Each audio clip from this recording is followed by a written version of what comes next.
오늘 순서 맡아주신 분들을 간단하게 소개를 하고 진행하겠습니다. 제 오른쪽에 오늘 주제 발표를 해주실 유상호 박사님을 연습합니다. 박수로. 오늘 주제는 국내 이민 개념 정의과 문화적 갈등이라는 제목입니다. 한마디로 얘기하면 김홍기촌을 이민 정책을 생각하듯이 그런 정도의 문제로 준비하고 사회적 대책을 마련하자, 그런 맥락의 말씀일 것으로 기대합니다. 그리고 진안에서 사람법인 농촌으로 가는 길에 성경 대표님이 오늘 말씀해 주실 일이 있는데 KTX를 타고 오시는 중이고 오늘 늦을 것이기 때문에 오시는 대로 소개를 해드리겠습니다. 해주신 말씀은 IMF 이후에 현재까지 금융기술 정책이 얼마나 변화했고 그래서 지금은 어떤가 이런 주제로 말씀해 주실 것이고요. 구체적으로 금융기술 현장에서 여러 가지 어려움을 몸으로 하시면서 또 극복해 나가는 과정이 있는 세 분을 모셨습니다. 아마 이런 말씀들이 제일 중요한 말씀인데요. 소개를 해드리겠습니다. 첫 번째로는 큰산발효원의 강수미 대표님을 소개합니다. 그 자료집에 잠깐 나와 있는데 강수미 대표님은 음성에서 전용인으로 활동하시고요. 산채와 효소 제조에 아마 직접 그 가공식품 제조를 하시고 계시는 것 같습니다. 아마 이제 건강에 관심이 많은 분들도 후기가 당기실 텐데 나중에 구체적인 말씀 드려보도록 하겠습니다. 두 번째로는 평창에 지금 비촌을 하셔서 여러 가지 준비를 하고 계신 전 서울시 건강가정지원센터장으로 소양석 선생님이 소개해드리겠습니다.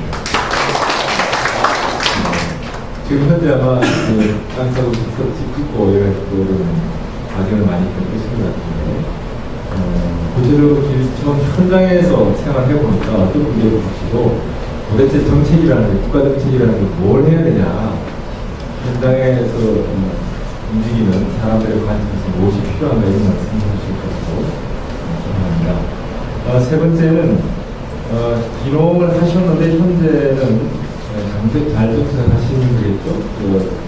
평창군 대한민국 대수의 이장으로 수고하시는 오종근 선생님입니다.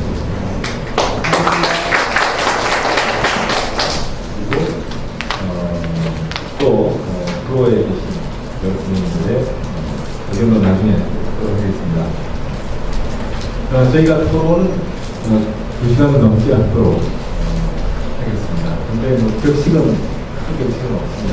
오늘 우리가 약간 좀 도발적인 제목, 기농기촌 이민이다라고 제목을 잡았기 때문에 아마 이 문제에 대해서 좀 가능하면 기농기촌을 이민을 다루는 것이 그렇게 좀 심각하게 그런 깊이 있게 정책을 만들어라라고 하는 우리 사회적 목소리가 공론화가 되기를 기대합니다.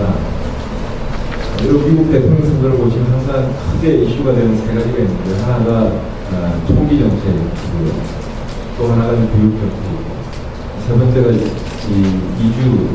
이민 정책이고 그런 정도로 이 타문화권에서 온 사람들의 국적을 부여하는 문제로 문화권 간의 갈등이나 이런 문제는 대단히 심각한 문제죠. 사실 우리나라는 이민을 받아들이는 역사가 거의 없기 때문에 그 이민을 가는 경험, 아마 이민하면 생각나는 것이 100년 전에 하와이에 사탕수수 농장, 그리고 거기 사진 결혼, 이런 에피소드들이 아픈 역사가 묻어있는 것이고 그런 기억을 하시는 분들이 계십니다. 두 번째는 우리가 이민을 얘기하는 것은 아마 지금 한국의 거의 대부분의 국민들이 도시적 생활 방식, 이민이 뿌리 깊게 배어서 사실은 거의 전 국민들이 도시민들이다. 그래서 과거에 뿌리는 우리가 농경사회였지만 이제는 농촌으로 돌아가는 것은 이제는 다시 역이민을 해야 되는 정도로 문화적 갈등과 여러 가지 적응해야 될 과제들이 많이 있다. 그런 것이 사는 거라고 생각합니다. 세 번째는 이민자의 삶, 당사자가 되어 보면 그러면 척박한 환경에서 부딪혀야 될 어려운 난제들이 한두 가지가 아닙니다. 그런 이민자의 삶, 아마 영화를 보면 이민을 그 모티브로 한 영화들이 얼마나 많습니까?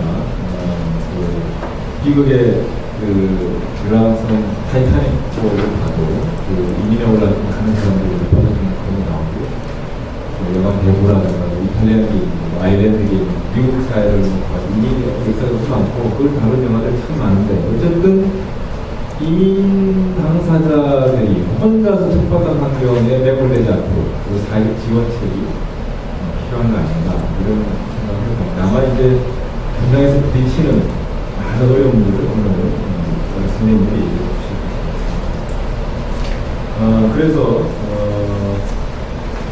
그런 이 귀농귀촌 이민이라고 하는 이런 명제를 사회적으로 공론화시키고자 하는 그런 취지의 오늘 진행은 우선 신경영 대표님이 좀 늦으시기 때문에 유상호 박사님의 프로를 한 30분 정도 PPT를 준비하셨나요? 네, PPT를 보시면서 스키를 하고요. 그 위에 사례 발표하신 선생님들의 얘기를 또 듣고 부족한 한 번 더 듣고 시간을 좀 갖도록 하겠습니다. 우선 유상호 박사님의 발표를 박수로 맞이해주십니다.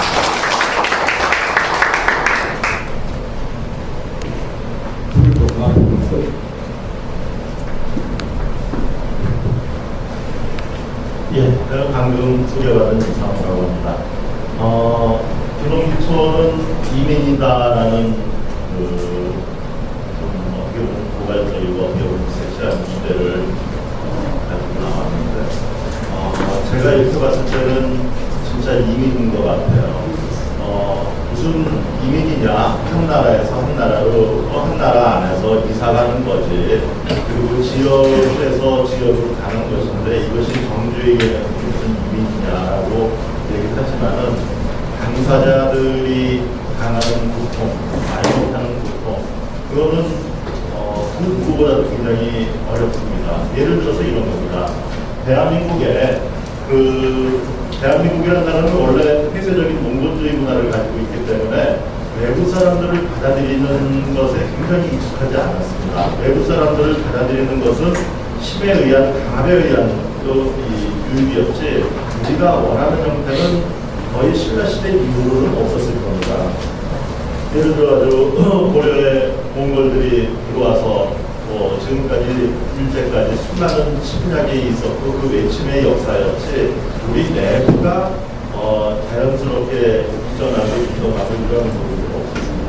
근데 최근에 보면은 우리가 큰 틀에서 보면은 두 가지의 어떤 지역 내의 유입을 볼 수가 있는데, 첫 번째 유입이 다문화 가족입니다. 다문화 가족이 지금 이제 100만이라고 가족 전체가 100만이라고 얘기하고 있지만 실질적으로 10만 명 조금 더 되는 이제 외국 분들이 여성들이 이주 여성들이 오셔서 살고 있고요. 그 다음에 다른 하나가 세터민입니다. 북한에서 탈북하신 세터민들이 전체적으로 보면 한 6만 5천 정도가 있습니다. 이분들이 전체적인 우리의 이민의 역사의 주축을 만들고 있는 겁니다.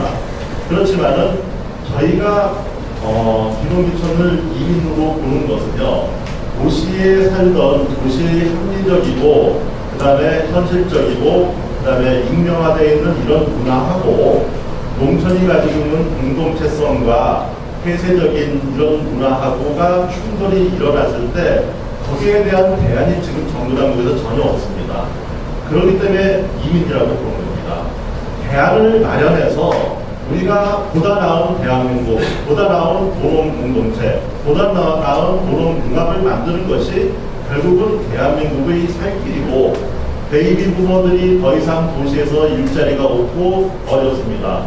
농촌에 가서 일자리를 만들고 자주적 복지를 만들어서 지역사회 활성화를 같이 해나가는 것이 중요합니다. 그러기 위해서는 우리가 시스템을 만들어야 될 것이고, 예산을 지원해야 될 것이고, 제도적인 개혁을 해야 될 것이고, 국민들을 이해시켜야 될 것입니다. 농업 관련 분야에서 크게 보면은요, 교육이 크게 보면은 세 차례 정도가 있었습니다. 1993년도 우루과이 라운드 이후에 어떻게 우리가 외국 농산물에 대해서 대항을 할 것인가에 대한 교육이 한 번 있었고요. 2002년도부터 2005년, 6년도까지 농촌 관광이라는 것이 굉장히 히트를 쳤던 적이 있었습니다. 그때 교육이 하나 있었고요. 그다음에 2010년 이후에 다시 귀농지촌 교육이 있었습니다. 2000년대부터 그 농촌 관광에 대한 교육을 했을 때요, 정부가 어떤 식의 교육을 했냐 하면은요, 농촌 관광을 하려고 그러면은 농촌 관광의 주체가 되는 농민들 교육을 굉장히 많이 했습니다. 그래서 농민들한테 도시민은 어떻게 접대하고 도시민이 왔을 때 어떻게 관광을 하고 이 사람들한테는 무엇을 팔아야 되는지를 교육을 했습니다. 도시에서 가는 사람들은 아무런 교육도 안 받고 그냥 갔습니다. 가서 아무 물건이나 손대고 농산물 따서 먹어보기도 하고, 그 다음에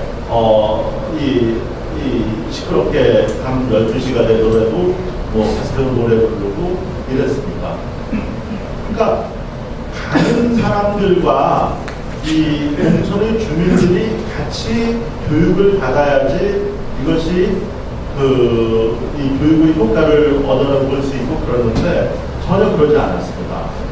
지금 2010년도 이후에 농정원에서 농림부에서 귀농지촌 교육을 진행하고 있는데 도시에서 내려가는 사람들만 교육을 하고 있습니다. 실제 주민들 교육은 거의 안 하고 있습니다. 이 박수를 치려고 오른손과 왼손이 맞아야지 소리가 나는데 실질적으로 2000년대 초반에는 농민교육만 했고 지금 2010년도부터는 도시민교육만 하고 있습니다. 결국은 두 집단 간의 갈등이 필연적으로 일어날 수밖에 없습니다. 그 갈등을 해결하는 구조가 없습니다. 그렇기 때문에 이민과 같은 어려운 큰 마음을 먹고 가야지 성공을 할 수 있지 않을까라는 그런 우려심에 의해서 오늘 이런 이 발제가 나오게 된 거고요. 저희 우리가 이제 생각하는 그 개념은요, 검사회적인 지원이 필요하다. 특히 정부 당국에서 지원이 굉장히 필요하다라는 이런 말씀을 드리고 시작을 하겠습니다. 이 귀농지촌의 프로세스는요, 간단하게 봐서 도시 개인 가족 사회가 있고 도시 농촌 국가가 있는데 이 전체가 21세기 중간을 우리가 어떤 식으로 끌고 나갈 것인가에 대한 필로소피를 만들어 나가는 겁니다. 그러한 철학을 만들어 나가는 것이 굉장히 중요하고 개인의 문제가 아니고 도시의 문제가 아니고 농촌의 문제가 아니고 우리나라가 어떤 비전을 가지고 어떠한 미래 비전을 어떤 목표를 통해서 가져갈 것인가가 나와야 됩니다. 지금 여러분들 700만 베이비 부머라고 얘기하는데요. 베이비 부머가 55년도부터 63년까지가 700만이고요.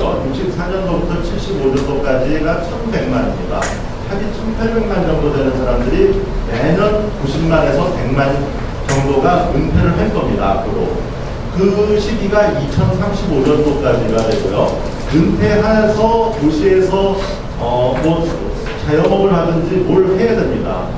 100세까지 살아갈 것은 거의 분명한 특별한 이전이 없는 한 특별한 일이 된다라고 하면은 도시에서 우리가 지금 20년, 30년 일해가지고 그 돈 가지고 100세까지 살 수 있는 그런 능력도 안 되고요. 우리나라가 그렇게 지원해 줄 수 있는 나라도 안 됩니다. 결국은 복지 비용으로 많은 것을 해결한다라고 하면은 우리 후손들, 우리 후배들한테 가난을 다시 물려줄 수밖에 없는 그런 형편입니다.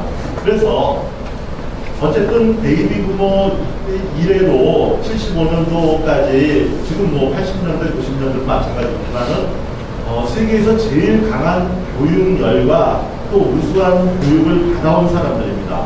그리고 전 세계 수출이나 각자의 분야에서 탑을 쳐본 경험이 있는 세대고, 그래서 이 세대들이 도시에서 소인할 것이 아니라 농촌으로 가서 거기서 일을 하고 부가가치를 내고 그 다음에 일자리를 창출하고 지역사회를 활성화하고 그래서 지역사회와 같이 살아갈 수 있는 새로운 대안을 만들어야 되는데 그런 대안이 전혀 안 만들어져 있습니다. 농촌으로 오면은 도시에 있는 사람들은 전부 다 그 사회의 그 질서를 존중하고 그 안에 하나의 부속품으로서 껴서 살기를 원하고 있습니다. 그것은 지자체의 요구이자 지역민의 요구입니다. 근데 그런 지자체와 그런 요구가 지금 현재로서 봤을 때는 거의 현실성이 없다라고 보는 겁니다. 왜냐? 1900 새마을운동 이후 그러니까 1970년대부터 88년도까지는 농촌이 도시보다 경제적으로도 잘 살고 사회적인 만족도도 높았습니다. 근데 1989년도부터 2010년까지 단 한 번도 농촌이 도시보다 잘 살아보지도 못했고요. 정부에서는 200조에 가까운 돈을 농촌에다 투입을 했습니다만은 2012년 그 도시를 배분을 놨을 때 농촌은 57.1% 정도뿐이 안 됩니다. 도시 4인 가족 기준 소득이 5,200만 원 정도고요. 농촌은 3,100만 원 정도입니다. 그 중에 2,700만 원 정도의 부채를 안고 있습니다. 이런 상황을 어쨌든 정부도 해결해야 될 것이고 도시도 해결해야 될 것이고 농촌도 해결해야 될 것이고 우리가 이 상황을 해결하지 않는 이상은 대한민국이 지금과 같은 어떤 풍요로움 그 다음에 발전적인 아니면 다이나믹함 이런 것들은 더 이상 우리나라에서 찾아보기가 쉽지가 않을 겁니다. 그래서 우리가 이민정책과 같은 섬세함을 가지고 반성하는 자세로서 다시 이 대안을 좀 만들어 갔으면 좋겠는데 그러기 위해서는 원칙과 정책과 방향이 기존에 있는 각각 의뢰 관계가 아니라 대등한 관계 그리고 대안적인 관계 그리고 발전적인 관계를 가지고 간다 그러면은 여러 가지 형태 중에서 이 도시민과 농촌에 사는 주민들이 서로 도와주는 그런 자조적 관계 그 다음에 도시민과 농민이 네트워크를 만들고 협동을 해서 지역 안에서 소득을 창출하는 관계를 만들어 나가야 될 것입니다. 오늘 여기 계신 이 분들 중에서 세 분 다 관여를 하고 계시지만 오정근 이장님 같은 경우는 평창에서 실제로 그런 관계를 만들어 나가신 분이고 인천에서 귀농하신 분이시고 그러거든요. 그래서 그런 가능성이 이게 새롭게 생겨야 될 것이고 그러기 위해서는 지역에서 다른 부분을 양보하고 그렇게 가야 될 것이다. 그래서 이제 현실적으로는 새로운 기준, 체계, 조직, 제도 이런 시스템들이 만들어져야 될 것이고 그 다음에 도시에서 농촌으로 가는데 목표와 비전이 좀 만들어져야 될 것 같습니다. 그래서 어디로 갈 것인지에 대한 정보 그 다음에 가서 무엇을 해야 되는지에 대한 정보와 교육 그 다음에 정보와 교육만 가지고는 안 됩니다. 오늘 농진청에서도 이 플로에 나와 계십니다만 농진청에서 지금 현장 지원 실습 사업이라는 굉장히 좋은 제도를 지금 운영을 하고 계세요. 그래서 월 80만 원씩 5개월 정도 지원을 해주는데 이거는 정보를 얻고 교육을 받은 다음에 실습을 하는 단계인데 그 실습 이후에 훈련이나 프로로서 정착을 할 수 있는 이런 부분들도 사실은 좀 지원이 좀 나와야 될 것 같습니다. 그 다음에 지역에서 어떻게 살 것인가, 주민과 어떻게 소통할 것인가 이런 부분들이 결국은 이민의 개념으로서 돼야 될 것입니다. 근데 지금 현재 같은 경우는요. 모든 지자체에서 지자체라고 하면 이제 농촌에 관련된 공동복합지자체가 160개 정도 되고요. 그 중에 100개 정도가 적극적으로 귀농귀촌을 유치하려고 그러고요. 한 30개 정도가 돈을 자기에 있는 지방 예산을 투여를 해가지고 유치를 하고 그런 지자체가 있습니다. 그런 지자체들이 이제 사람들을 귀농인들이나 귀촌인들을 유치하려고 그러는 데만 혈안이 됐지 유치를 해서 주민등록을 이전을 한 다음에는 사람들하고 어떻게 조화롭게 살아가는지 아니면 어떻게 소득을 내고 살아가는지 아니면 어떻게 봉사하고 같이 재밌게 살아가야 되는지, 그 다음에 만약에 살다가 문제점이 발생하면은 이 문제점을 어떻게 해결해주고 어떻게 대안을 만들어줘서 조정을 해주는지, 이런 부분들은 지금 거의 없습니다, 정부 안에서. 그래서 문제가 생기면은요, 그 문제를 해결을 못하는 겁니다.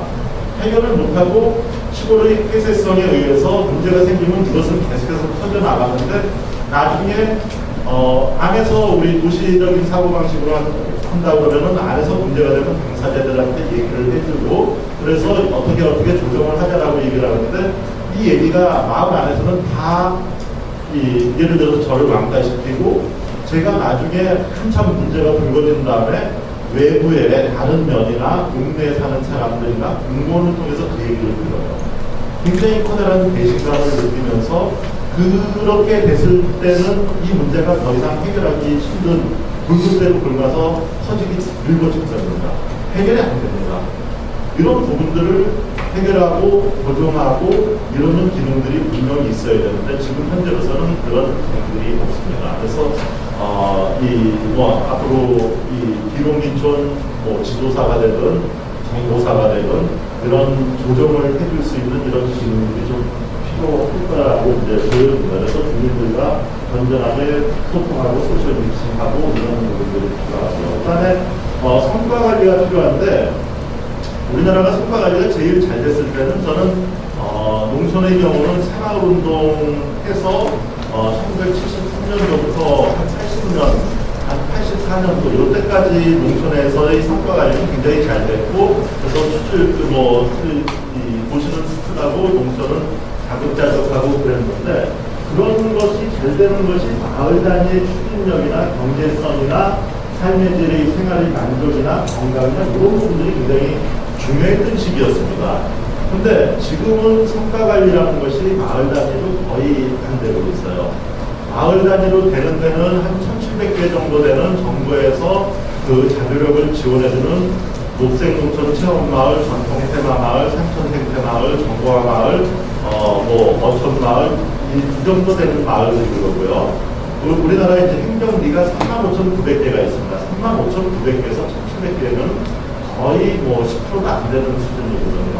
그 정도 되는 마을이 있고, 나머지 마을들은 자료력도 잊어버리고요. 개인 단위로 가거나 장목반 단위로 가지 마을 단위로 이렇게 뭔가를 하고 이러지도 않습니다. 그래서 이제는 귀농귀촌인들이 들어가서 도시의 어떤 이 우수한 교육이나 아니면은 마케팅이나 아니면은 경영 능력하고 농촌의 생활 능력이 결합을 해 나가야 되고, 그런 결합 능력이 필요하다라고 이제 보여지고 있습니다. 그래서 이런 것들이 잘 됐을 때는 행복한 귀농귀촌이 될 수 있고 지역에 정착도 할 수 있고, 그러지만은 이런 것들이 잘 안 되면은 다른 지역으로 또 이동을 하든지 다시 도시로 역이동을 해야 되는 겁니다. 그래서 이런 문제점이 없도록 정부가 구체적으로 했으면 좋겠습니다.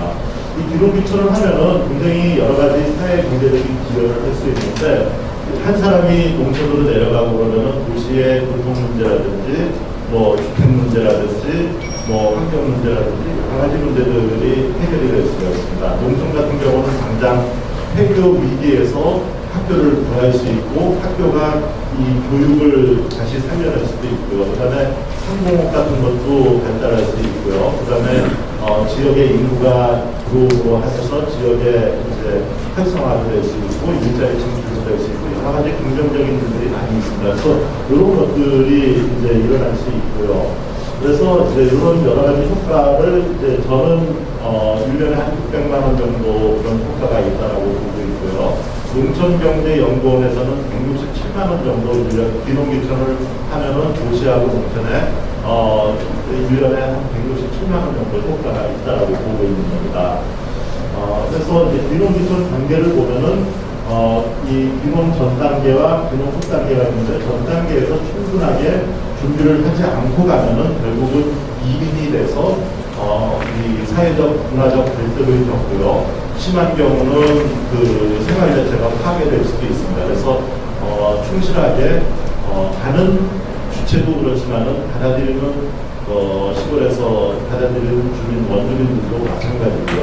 그것을 조종하는 YMCA나 우리 한국기농미천지능공사 같은 어떤 이런 사회단체도 마찬가지고 정부가 시스템을 만들기 위해서 좀 예산을 좀 많이 써야 될 겁니다. 근데 현재 같은 경우는 예산을 거의 안 쓰고 있습니다. 그래서 결국은 지역 적응에 실패하고 이 지역에서 소득을 못 내고 그래서 다시 도시로 나오고 돌아오는 이런 경우도 많이 있습니다. 그래서 이런 부분들을 이제 좀 시스템적으로 좀 만들어 본 건데 일자리에서 취농이나 귀촌이나 취업이나 취직이나 이런 것들 시스템을 좀 만들어주고 그다음에 여기까지 가기 전에 먼저 지역사회를 이해하고 그다음에 지역사회와 갈등을 조정하는 그다음에 갈등을 이연에 방지할 수 있는 도시민, 기농기촌 하는 사람들, 그다음에 원주민들도 같이 교육을 좀 시키고 그다음에 서로 이 친교하는 이런 그다음에 뭐 마을잔치나 집들이 같은 것도 될 수 있겠죠. 이런 행사들이 좀 더 이 어떤 지자체는 하고요, 어떤 지자체는 안 하고요, 어떤 지자체는 들어가는 주민한테 귀농기촌민한테 돈 주고요, 어떤 데서는 이장님한테 주고요, 어떤 데서는 그걸 반반씩 나눠주고요, 여러 가지 이런 형태가 있는데 나름대로 가이드라인이 이제 좀 만들어져서 좀 친교할 수 있고 이런 데 좀 만들어졌으면 좋겠고요. 일본의 예를 좀 잠깐 들어보도록 하겠습니다. 뭐 일본이 우리보다 잘하는 것도 있고 못하는 것도 있고 그러는데 일본의 경우는 우리는 기농기촌 한다 그러면 어느 날 갑자기 약하고 테레비 보고 필 받아가지고 그냥 정리하고 가는 사람들도 있는데 일본은 그렇지 않더라고요. 일본은 이 교육하고 준비를 먼저 하고요. 그 다음에 이 지역에 최초 방문을 하고요. 그 다음에 그 최초 방문한 데 중에서 좋은 데를 재방문을 하고요. 재방문을 한 다음에 지역에 단일 방문을 해서 이 지역에 가서 살아도 좋겠냐라고 지역 주민들한테 이 허락을 받고요. 그 다음에 준주민이 되면서 지역의 후원자가 되고요. 그 다음에 기촌 정비를 한 다음에 귀농으로 가고 있습니다. 이 기간이 짧게는 5년, 길게는 한 20년 정도 돼요. 그러니까 귀농기촌 준비를 20대, 30대부터 해서 은퇴의 즈음에서 가고 이럽니다. 그래서 한 지역에 10년 이상 서로 이 준주민이 되면은 기본적으로 되는 게 이 지역의 국민권은 없지만은 그 지역 이 이장님 같은 경우를 선출을 할 때 보통 우리나라에서 이장 선출이 대동계에서 일종령 이런 15일 날 하고 그러는데 그때 와요. 그리고 경조사에 알려요. 그 다음에 축제가 있고 그러면은 우리 송영석 선생님도 이번에 축제 마을에 참여도 하고 그랬지만은 축제가 있으면 가서 물건도 팔고 뭐 서빙도 하고 뭐 이러는 과정을 겪으면서 지역 주민이 자연스럽게 되는데 우리는 어느 날 갑자기 약하고 가서 측량한 다음에 초록색 펜스 쳐버려요. 여기 길이 있든 뭐가 있든 펜스 쳐버리고 여기는 아무도 못 들어오는 내 고유의 영역이 되는 겁니다. 여기 쭉 관행적으로 다니던 이 길이 펜스가 쳐 있고 그러는 사람들은 좀 이상하게 생각합니다. 그리고 옆으로 지나가면서 불편함을 느껴요. 그리고 나서 도대체 어떤 사람인데 마을에 인사도 한 번 안 하고 와서 펜스 치냐.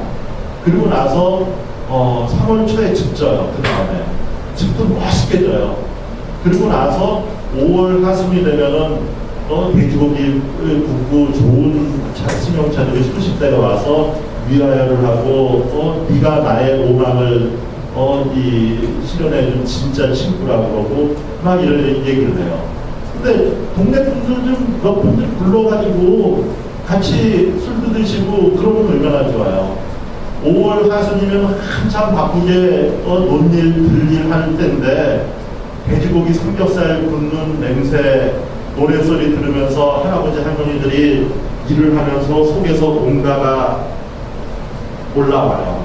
관계가 좋을 수가 없어요. 그런 관계.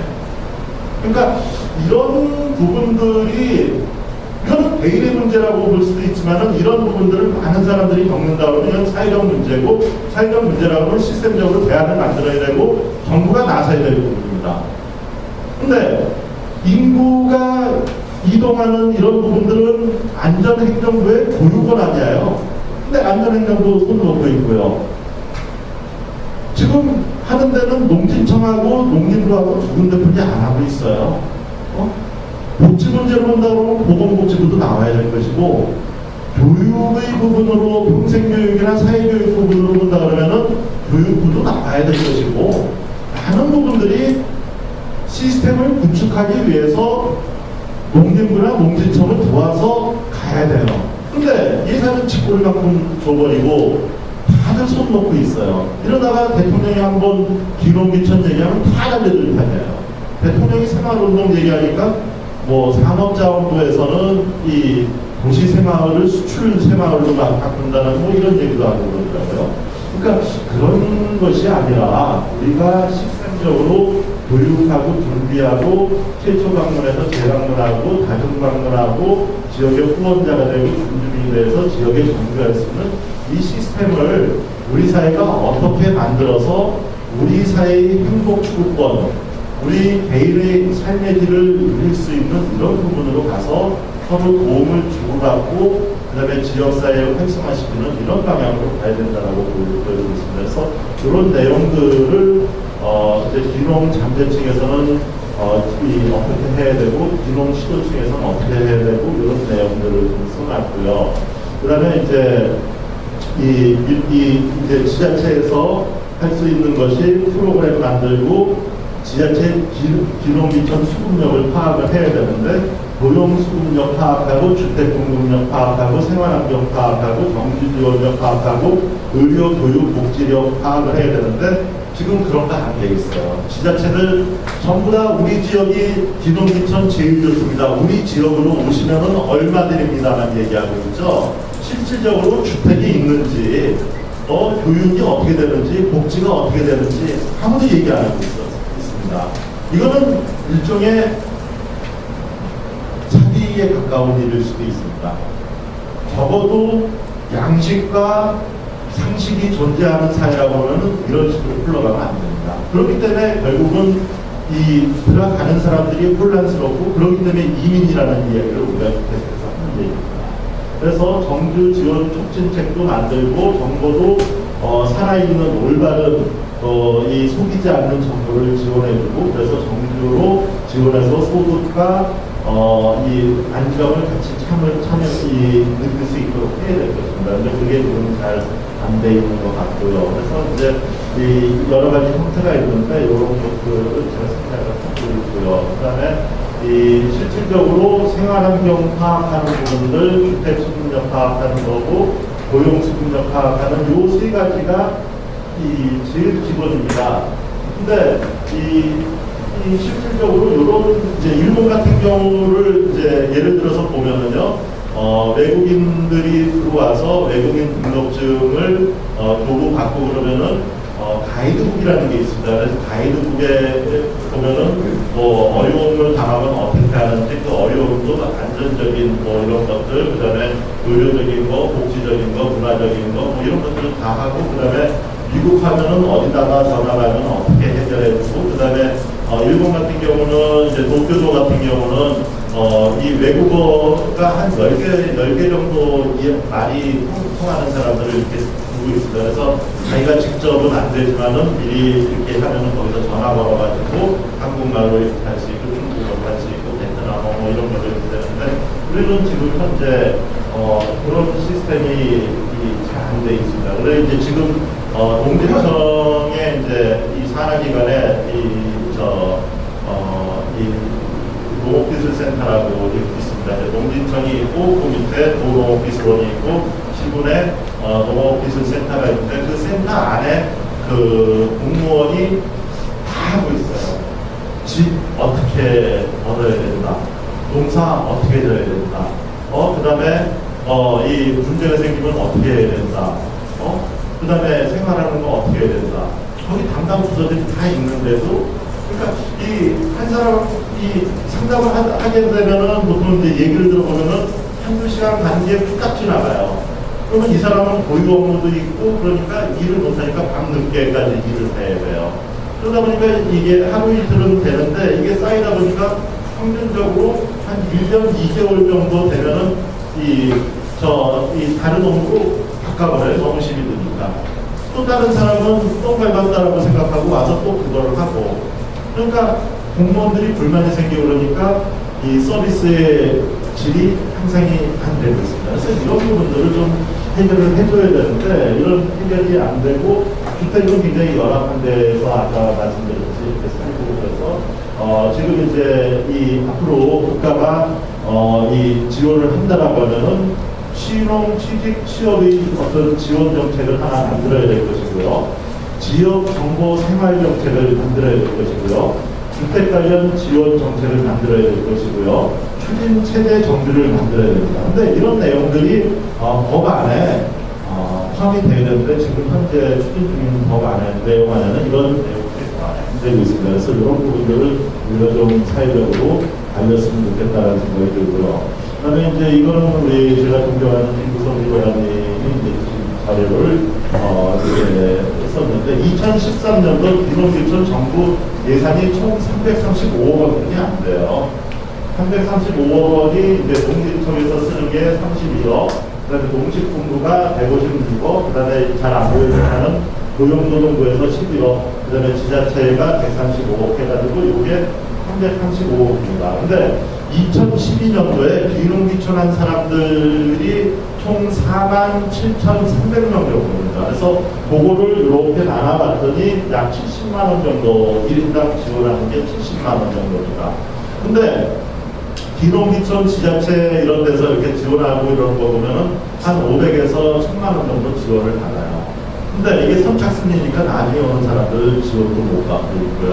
그런 문제점들이 많이 있는데 일본의 경우는 약 2천만 원 정도 1년에 지원을 해주고 있습니다. 그래서 여기는 일본에서는 이제 신규 취농 지원 관련 법이라는 게 있어서 1년에 10,000명 정도가 귀농을 하시는 사람들한테 월 15만원씩 5년 정도까지 지원을 해주고 있습니다. 그래서 이런 정보가 있는데 지금은 70만 원. 그러면 일본에 한 20분의 1 정도 우리는 지원이 안 되는 거고, 이 참고로 일본이 지금 한 1인당 이 GDP가 한 4만 5천 불 정도 되고, 우리가 지금 2만 30불 정도 되고요. 일본 인구가 한 1억 2천 정도고, 우리가 한 5천만 정도인데, 일본은 매년 10,000명씩 지원을 해주고 있습니다. 우리는 지금 이제 농지청에서 560명 정도 이제 이런 정책으로 지원을 해주는데, 그래서 이 정책이 결국은 우리가 예산을 가지고 얘기하고 이러고 있습니다만은 예산이 어느 정도 확보가 돼야지 이 서비스의 질이나 여러 가지 문제가 있는데 지금 예산이 너무나 제가 봤을 때는 부족하기 때문에 조직도 그렇고 여러 가지 문제가 일어나고 대국민 서비스가 안 되는데 이미 언론에서나 이런 데서는 굉장히 귀농귀촌이 활성화되고 이렇게 되어 있습니다. 그래서 결국은 사람들이 가서 맨 땅에 헤딩하는 MH 방식으로 살 수밖에 없는 것이 현실인데 이런 부분들을 정부 당국에서 좀 적극적으로 느끼고 좀 대안을 가지고 이 미래 비전을 제시해 줬으면 좋겠습니다. 이상 마치도록 하겠습니다. 네, 고맙습니다. 예, 이 두 번째 호흡을 준비하면서 이 실무팀에서 총리실하고 정부 각 부처에 접촉을 해봤습니다. 아마 나름 총리실 차원의 동정적인 조정기구나 TF가 이런 게 있지 않을까 그런 분들과 과거에 있긴 했는데 지금은 없어졌다고 생각합니다. 그래서 무슨 공무원들은 자기 관련 영역이 아닌 것 같아요. 총리실에 상관없는 무엇인 걸 어쨌든 지금 현재 이 정책을 조율할 그런 기능을 가진 것은 없고 아마 농림부나 농지청 거의 해당 부처에서만 맡고는 아닌 것 같습니다. 왜 우리가 이걸 알아보려고 했냐면 종의 기초원의 문제가 일시적 사회 현상이 아니고 사회적 전공에서 항구적으로 가는 일종의 트렌드이기 때문에 이런 경우는 특정 부처만이 감당할 수 있는 것이 아니라 범죄적인 정책조율 연세에 대한 생각을 알아봤습니다. 지난 몇 년간 이제 YT를 비롯한 몇몇 단체들이 그 이주아동 청소년들, 특히 다문화인들의 자녀들, 이 아이들의 교육권이나 이런 사회적 권리를 실현하기 위한 이주아동 청소년들에 관한 특별지원법을 이제 입법을 하기 위해서 애를 많이 썼는데요. 그래서 기존에 이제 정보 협의도 되고, 국회 법안도 제출도 되고, 사실상 직전에서 협의되긴 했지만, 그 과정을 보니까 이게 단순 피입국 사무 체결하고 허락 또는 거부 등등은 법무부 수립관리부에서 했지만 이 하나의 법안 가지고 이주아동 청소년 문제를 가지고 해당되는 부처들이 교육부, 노동부, 보건복지부, 문화관광부, 청소년부 한 67개 모든 정부부처들이 해당이 되어 있습니다. 다시 말하면 이 다문화 이주, 특히 이주아동 이주 문제도 일시적 트렌드가 아니라 우리 사회의 변화해가는 과정에 불가피하게 계속 확산되는 또는 확대되는 현상이기 때문에 어떤 정부적인 그런 정책적 대응이 불가피하다 이렇게 볼 수 있겠죠. 우리 김홍기 총무조도 그런 맥락에서 우리 사회가 그런 방향으로 지금 점진적으로 가고 있는 데이기 때문에 상하 박사께서 이런 명제를 내용을 해서 발표해 주시는 것이라고 봅니다. 이 발제를 토대로 해서 우리 세 분의 평가의 말씀을 듣겠습니다. 특별히 편지를 제가 드리지는 않고요. 좀 자유롭게 다만 현장에서 이렇게 해보니까 결국 뭐가 제일 어렵고 뭐가 제일 부족하더라 정부가 이해됐으면 좋겠다 이런 말씀들을 좀 적극적으로는 아니고 충조 말씀해 주시기를 기대하면서 박수로 진행하겠습니다. 먼저 장수미 선생님께 바로 말씀 부탁드리겠습니다.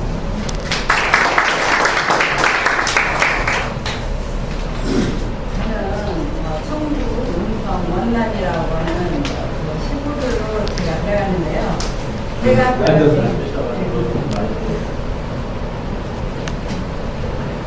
제가 친정이 충북 용성 영국 홍내예요. 그래서 결혼을 대전으로 했습니다.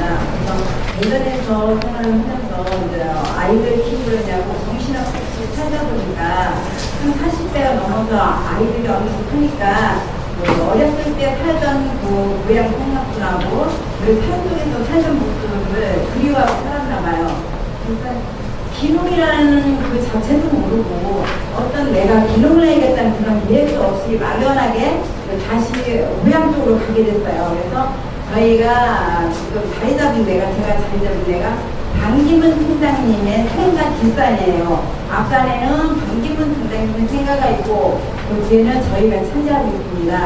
그래서 그 방기문 팀장님의 그 뒷산 이름이 큰 산이에요. 큰 산의 기가 굉장히 강하답니다. 저희 이름도 큰산 가교원이라고 합니다. 제가 거기 처음에 들어갔을 때 봄에 들어갔어요. 봄에 들어가서 저희가 제 생각에는 봄에 봄비를 맞고 들어갔으니까 봄비는 많은 모든 시민에게 정말 좋은 약이 될 거라고 생각하고 봄비를 그대로 따서 수능 가교원을 시작을 했습니다. 했는데 어느 날 방송장님이 나오셔가지고 또 다시 재임을 하시게 됐어요. 그랬는데 그 큰 산의 이름이 도덕산, 삼신산, 큰산 이렇게 세 가지 이름이 있습니다. 그래서 아마 그 전에 애기 못 낳으신 분들이 거기에 많이 길어졌대요. 그래서 거기 가서 기르면 애기를 낳는 데는 삼신산을 듣다가 큰 적자, 고배보자에서 도덕산이 됐다가 요즘은 지명상 큰산이 됐습니다. 그래서 제가 나도 큰일을 한번 해보겠다 했는데 큰산 가교원으로 바꿨습니다. 그래서 제가 거기 들어가서 올해가 10년째입니다.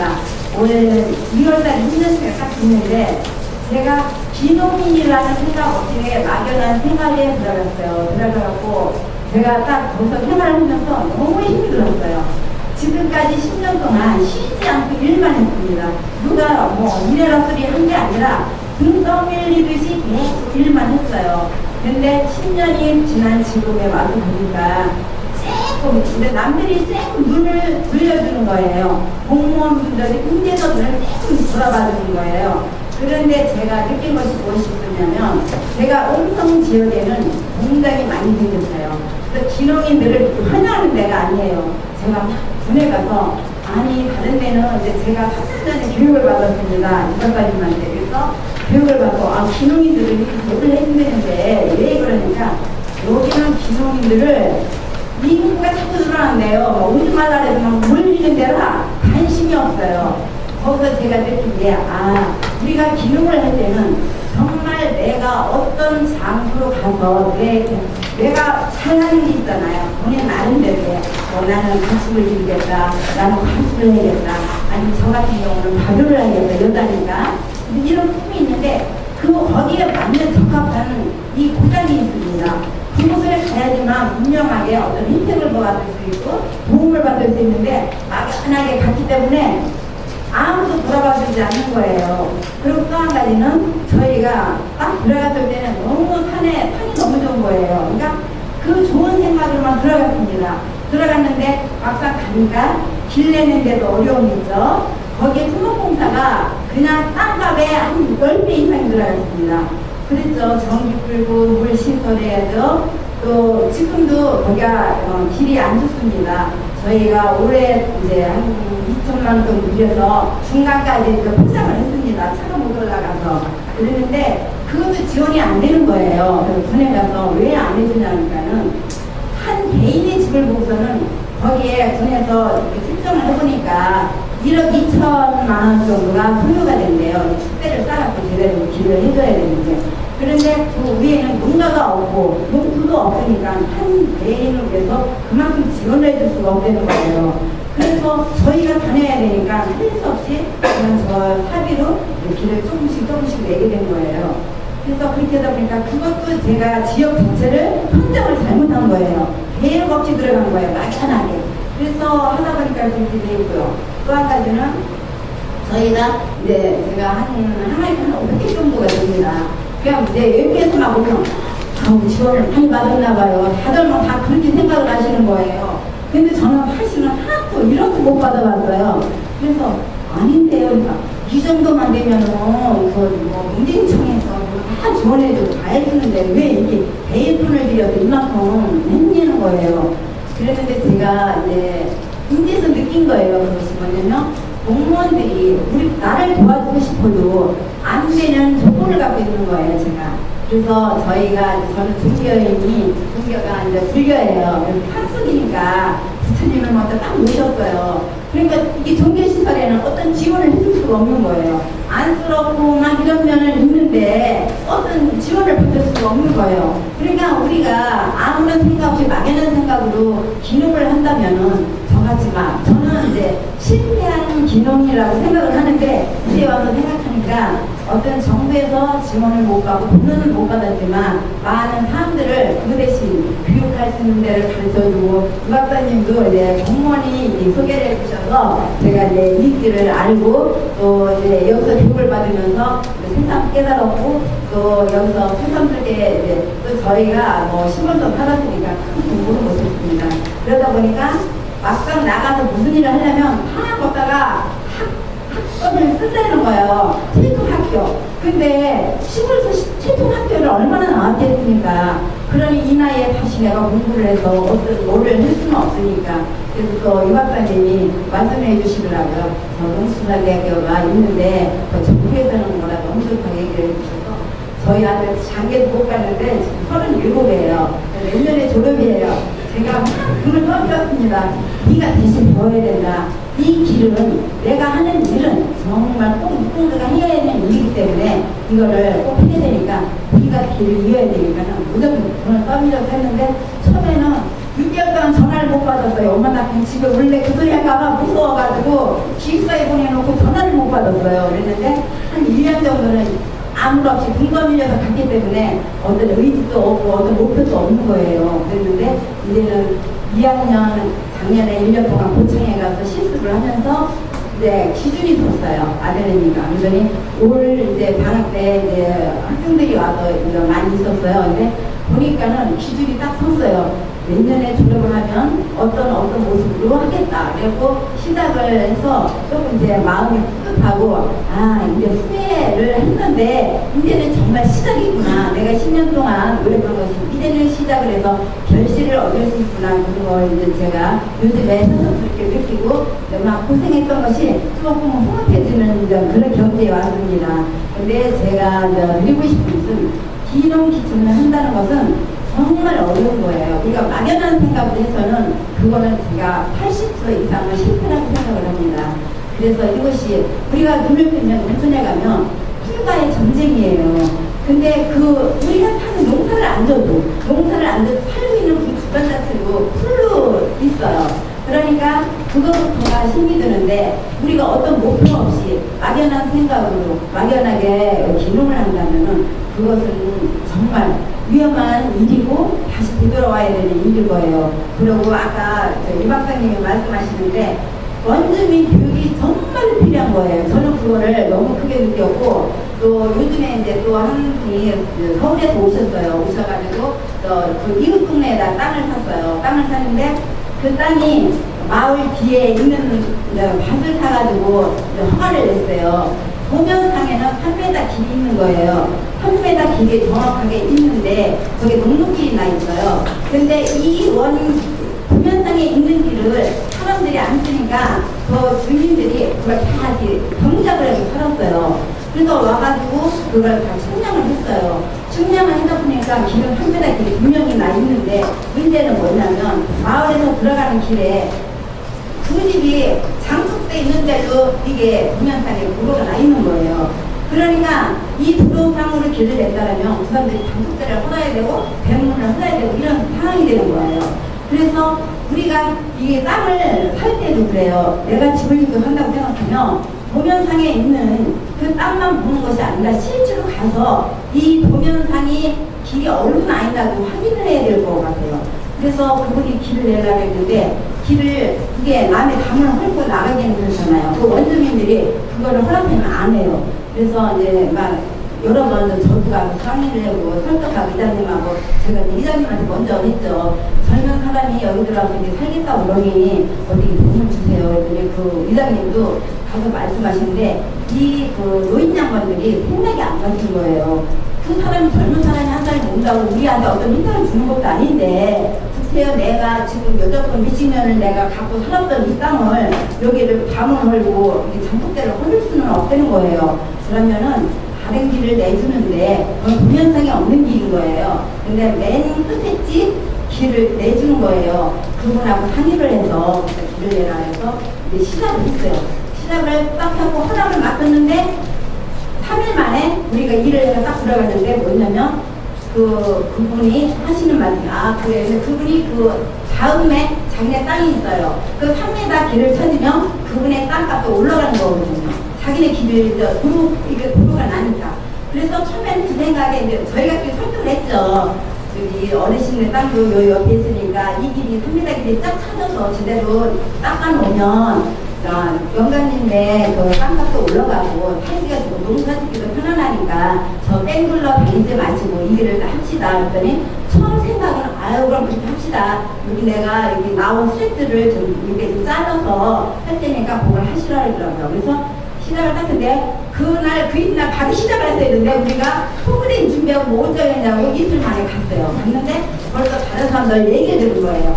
안 된대요. 정부에서 길을 내도 다 보상을 해주는데 보상 없이 못 건진다는 거예요. 거기도요. 그 길을 못 내준다는 거예요. 그래서 원래대로 자기네 땅 거기 안 들어갔으니까 자기 집은 안 들어갔으니까 저 뒷집 담을 타고서 들어가라는 거예요. 그래서 그분들한테 상의해도 그게 안 되더라고요. 그리고 이 마을 사람들이 뭐냐면 도시에서 사람이 들어오면 자기들한테 손해라는 일은 절대 안 하려고 그래요. 우선 눈에 보이는 손해잖아요. 그리고 또 뭐냐면 그 3m 길을 농토로 붙여먹는 분도 있어요. 그러다 폴크 신고 어떤 집은 야투나무를 툭 심었더라고요. 오가피, 두부나무 이런 걸 툭 심었는데 그걸 다 없애야 되거든요. 그러니까 이분들이 여기 길 나서 좋기는 한데 우리가 그래도 몇십 년 뒤 이런 거라도 해먹었는데 그걸 내주기가 너무 그런 거예요. 그러니까 이 어르신하고 얘기가 돼갖고 안 해주는 거예요. 그게 한 달이 걸렸어요. 그래서 저희가 이제 돈을 200만 원을 갖다 줬어요.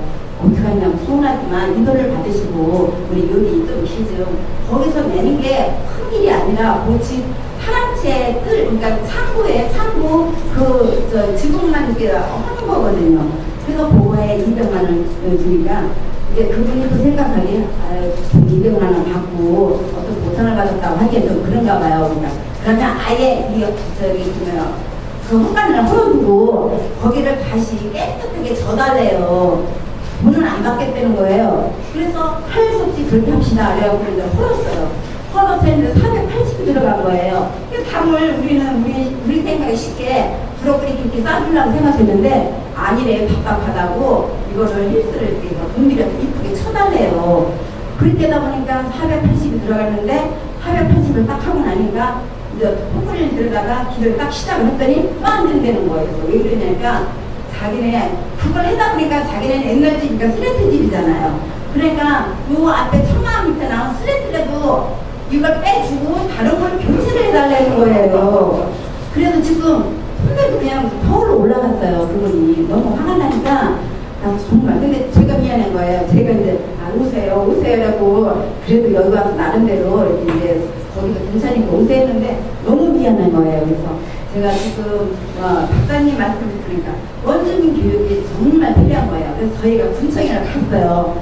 정말 이걸 어떻게든 해달라니까 아유 주민들하고 어떻게 잘 상의 좀 해요.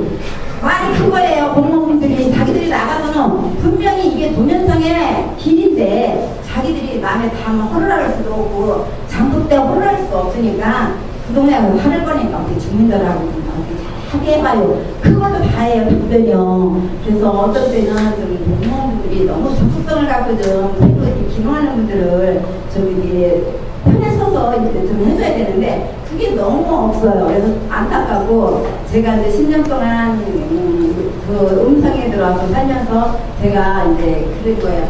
그러니까 제가 맨날 해놓은 소리 내 땅에 행정을 하고 이제 하다 보니까 딱 손들을 때가 되니까 요새 조금 보여지는 거예요. 연장님도 수시로 들어오시고 그래서 이제 저희가 10월 2일 날 산서음악회를 해요. 저희가 산속이라 저희 산서음악회를 시작을 할 테니까 면에서 좀 도와주세요. 그랬더니 그렇게 하더래요. 그래서 그 면민을 위한 잔치를 저희가 한 500만 원 예산 들여서 이제 10월 둘째 주 일요일 날을 잡았어요. 이제 준비 중에 있는데 그것이 그 주민들과 어울릴 수 있는 거와 또 공무원들이 돌아봐 줄 수 있는 그 시간이 저는 너무 길었어요. 근데 저는 제 스스로가 시작을 잘못했기 때문에 이 길이 돌아서 온 것 같아요. 그랬는데 이제 새로이 준비하시는 분들은 정확하게 내가 제일 잘할 수 있는 게 무엇이며 내가 이미 내일 잘할 수 있는 걸 가지고 갈 수 있는 지역을 선택을 잘 하시고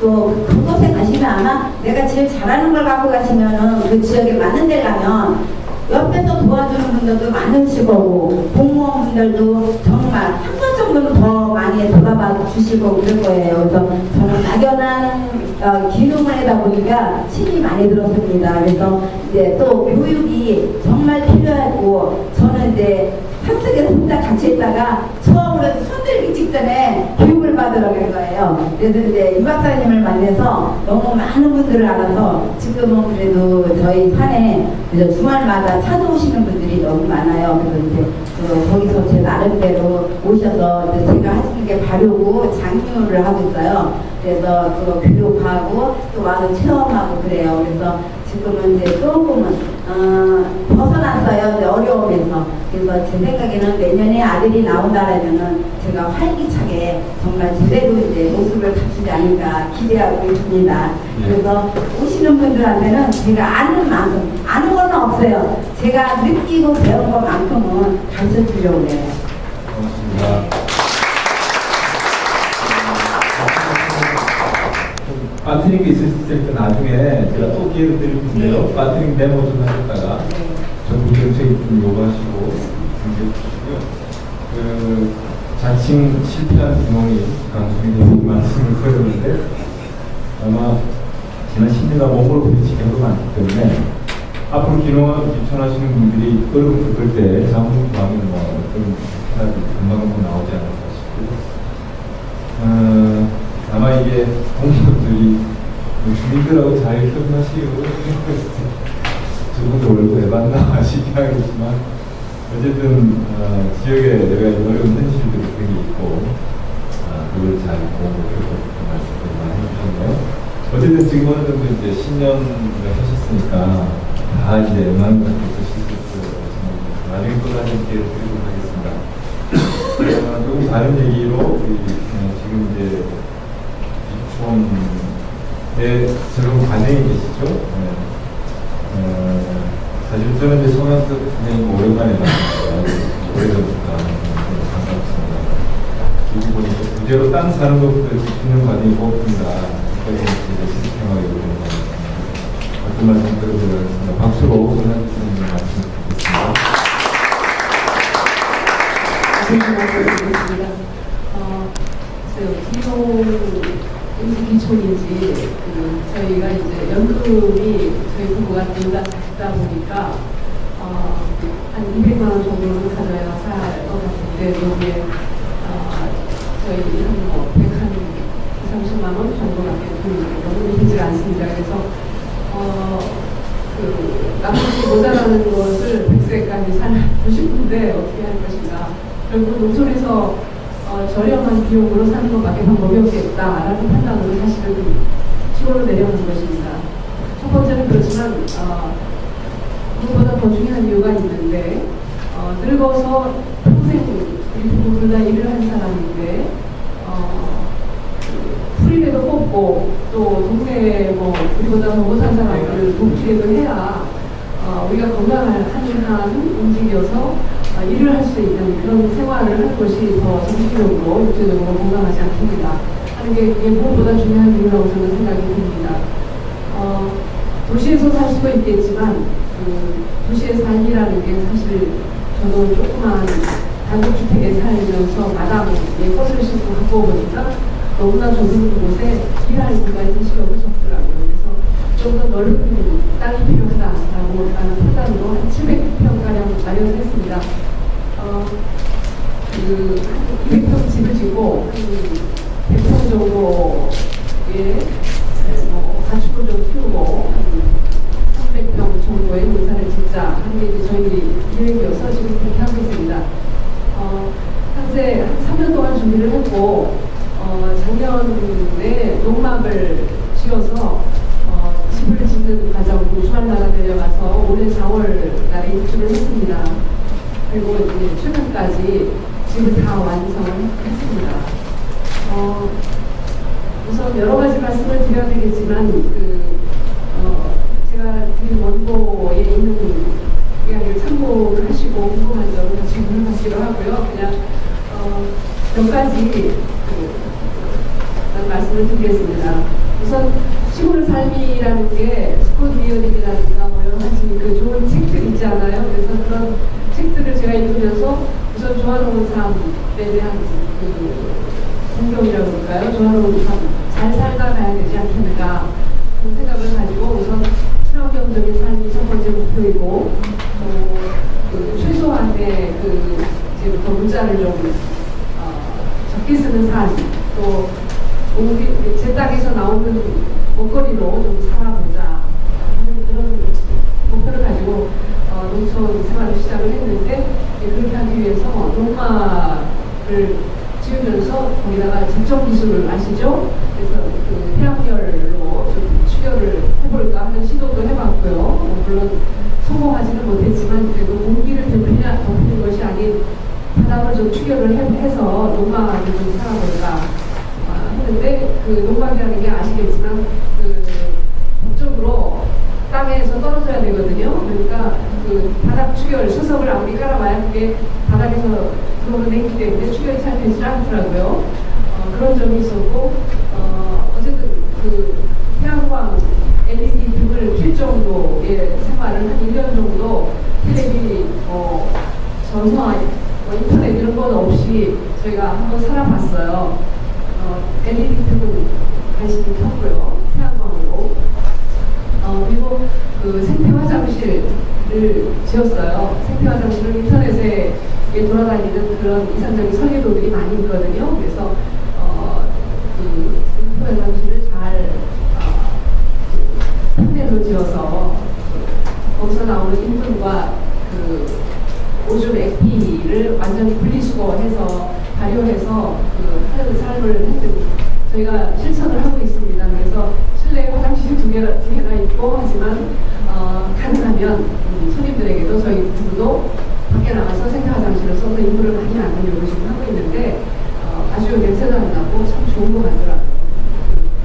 마당에 퇴비장을 그 스코비오님이 그 제안한 친절하게 알려준 대로 뭐 몇 센치 흙을 깔고 몇 센치 뭐 건초 넣고 뭐 그런 식으로 저희가 한번 시도를 해봤어요. 근데 그 근처에 우사가 많이 있기 때문에 파리떼들도 많고 해서 지금은 아예 천막으로 덮어놓긴 했는데 일단 한 개 정도의 그 TV장을 지금 완전히 채워서 산을 만들어놨습니다. 그래서 그것이 한 1년 이상 있어야 그 TV로 쓸 수 있지 않을까 이렇게 생각이 들고 가장 고민인 것은 역시 농사 짓는 건데 농사 흙을 만드는 것. 그래서 퇴비를 가능하면 안 쓰고 자급자족하는 퇴비를 만들어서 쓸 수 있지 않을까 했는데 워낙 땅이 유기물이 적어서 할 수 없이 퇴비 500호를 주문을 해놨어요. 그래서 좀 사다가 오래 썩어서 묵혀보려고 생각을 하고 있습니다. 그래서 그 퇴비하고 퇴비장에 많이 있는 건초더미하고 좀 같이 섞어서 어떻게 해볼까, 빨리 부식시켜볼까 이렇게 생각을 하고 있어요. 농사는 그 지역의 특성이 선생님 말씀하셨던 대로 저도 농사를 지어서 우리의 그 모자라는 생계비를 좀 벌어야 되는데 그 동네가 워낙 그 평창이 겨울이 길다 보니까 봄도 늦게 오고 겨울은 일찍 오고 그래서 농사가구는 지금 해발 한 500 정도가 넘는데요.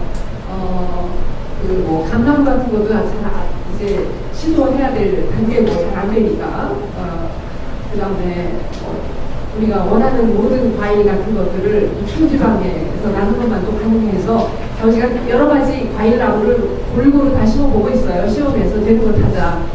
그리고 채소는 산채 체험마을이에요. 그래서 그 곤드레 나물, 곰치 뭐 이런 것들, 참치가 집단으로 나는 지역이어서 그런 것들은 농사가 잘 되는데 옥수수, 정도, 그죠? 콩 그 정도밖에 농사가 잘 되지 않는 것 같습니다. 그래서 그동안에 농촌에 내려가기 위해서 제가 공부한 유기농법, 태평농법이라든지 풀을 멀칭해서 풀을 뽑지 않고 나수를 베서 덮는 방식 그런 것들을 공부를 많이 하고 내려갔는데 정말 실천하는 것이 어렵더라고요. 그래서 내려간 지 뭐 얼마 만에 얼마 되지도 않았는데 무슨 가운데 손가락이 구부러지지도 않고 나수를 베야 되는데요. 그 시골 사람들 농사를 정말 잘 짓는 분들은 비가 온 다음에 풀이 파릇파릇 올라올 때 그 넓은 홈이 삼각형 홈이 가지고 땅을 긁어서 풀씨를 완전히 애초에 없애버리거든요. 굉장히 아주 효율적으로 하시는 거예요. 근데 우리는 그런 때에 서울 왔다 갔다 하다 보면 풀이 자라가지고 금방 자라니까 이것을 어떤 풀을 뽑아야 되는지 막 정신이 없는 거예요. 막 풀은 자라고. 그래서 아시겠지만 혼자 끝까지 농사 짓는 것도 한 400평, 300~400평 하는 것도 그 풀을 감당할 수가 없더라고요.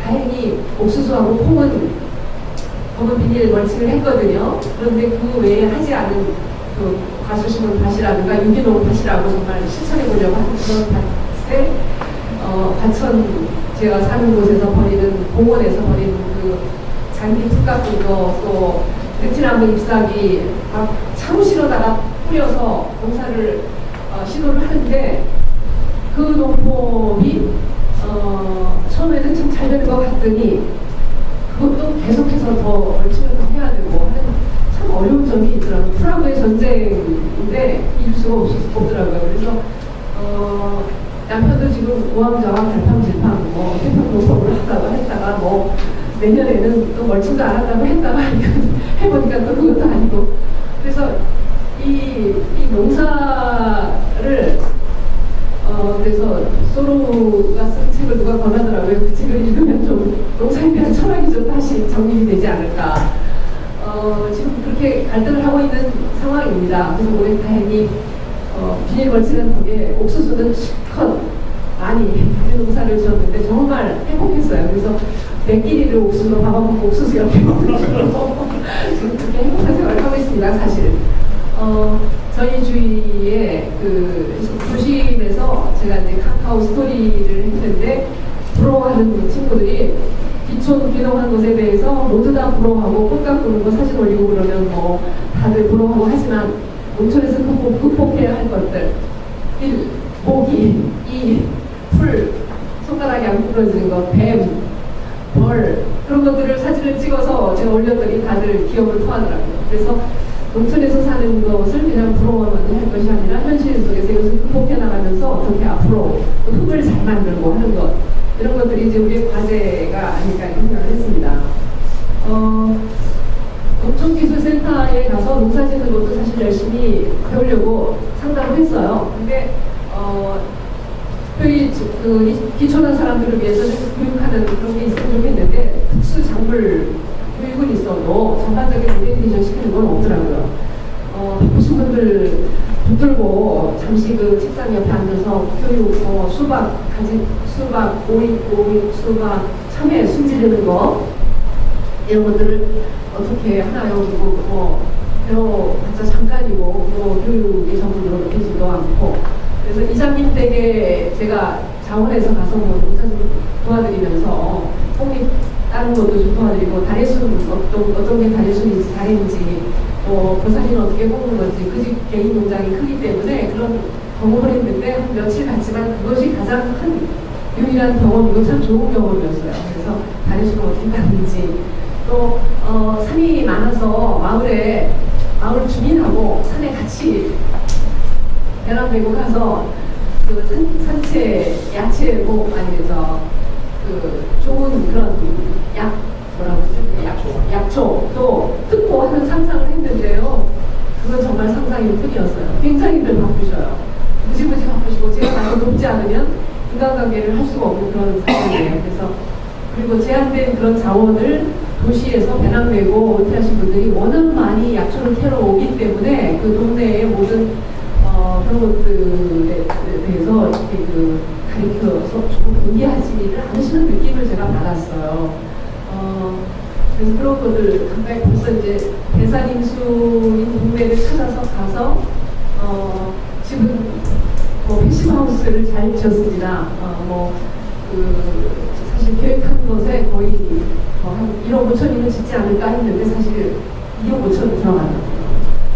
저희도 처음에는 1억 5천 정도면 집 잘 짓겠다 생각을 했는데 마당 해야 되고 또 창고 줘야 되고 또 비가 오고 나서 그 토반을 또 추가로 묻어야 되고 그런 비용들이 만만치 않았어요. 그래서 가능하면 좀 있는 집을 하나 사서 리모델링을 해서 살았더라면 우리 노무자분에 좀 더 덜 죽이 났을 텐데 하는 생각을 하고 있는 중입니다.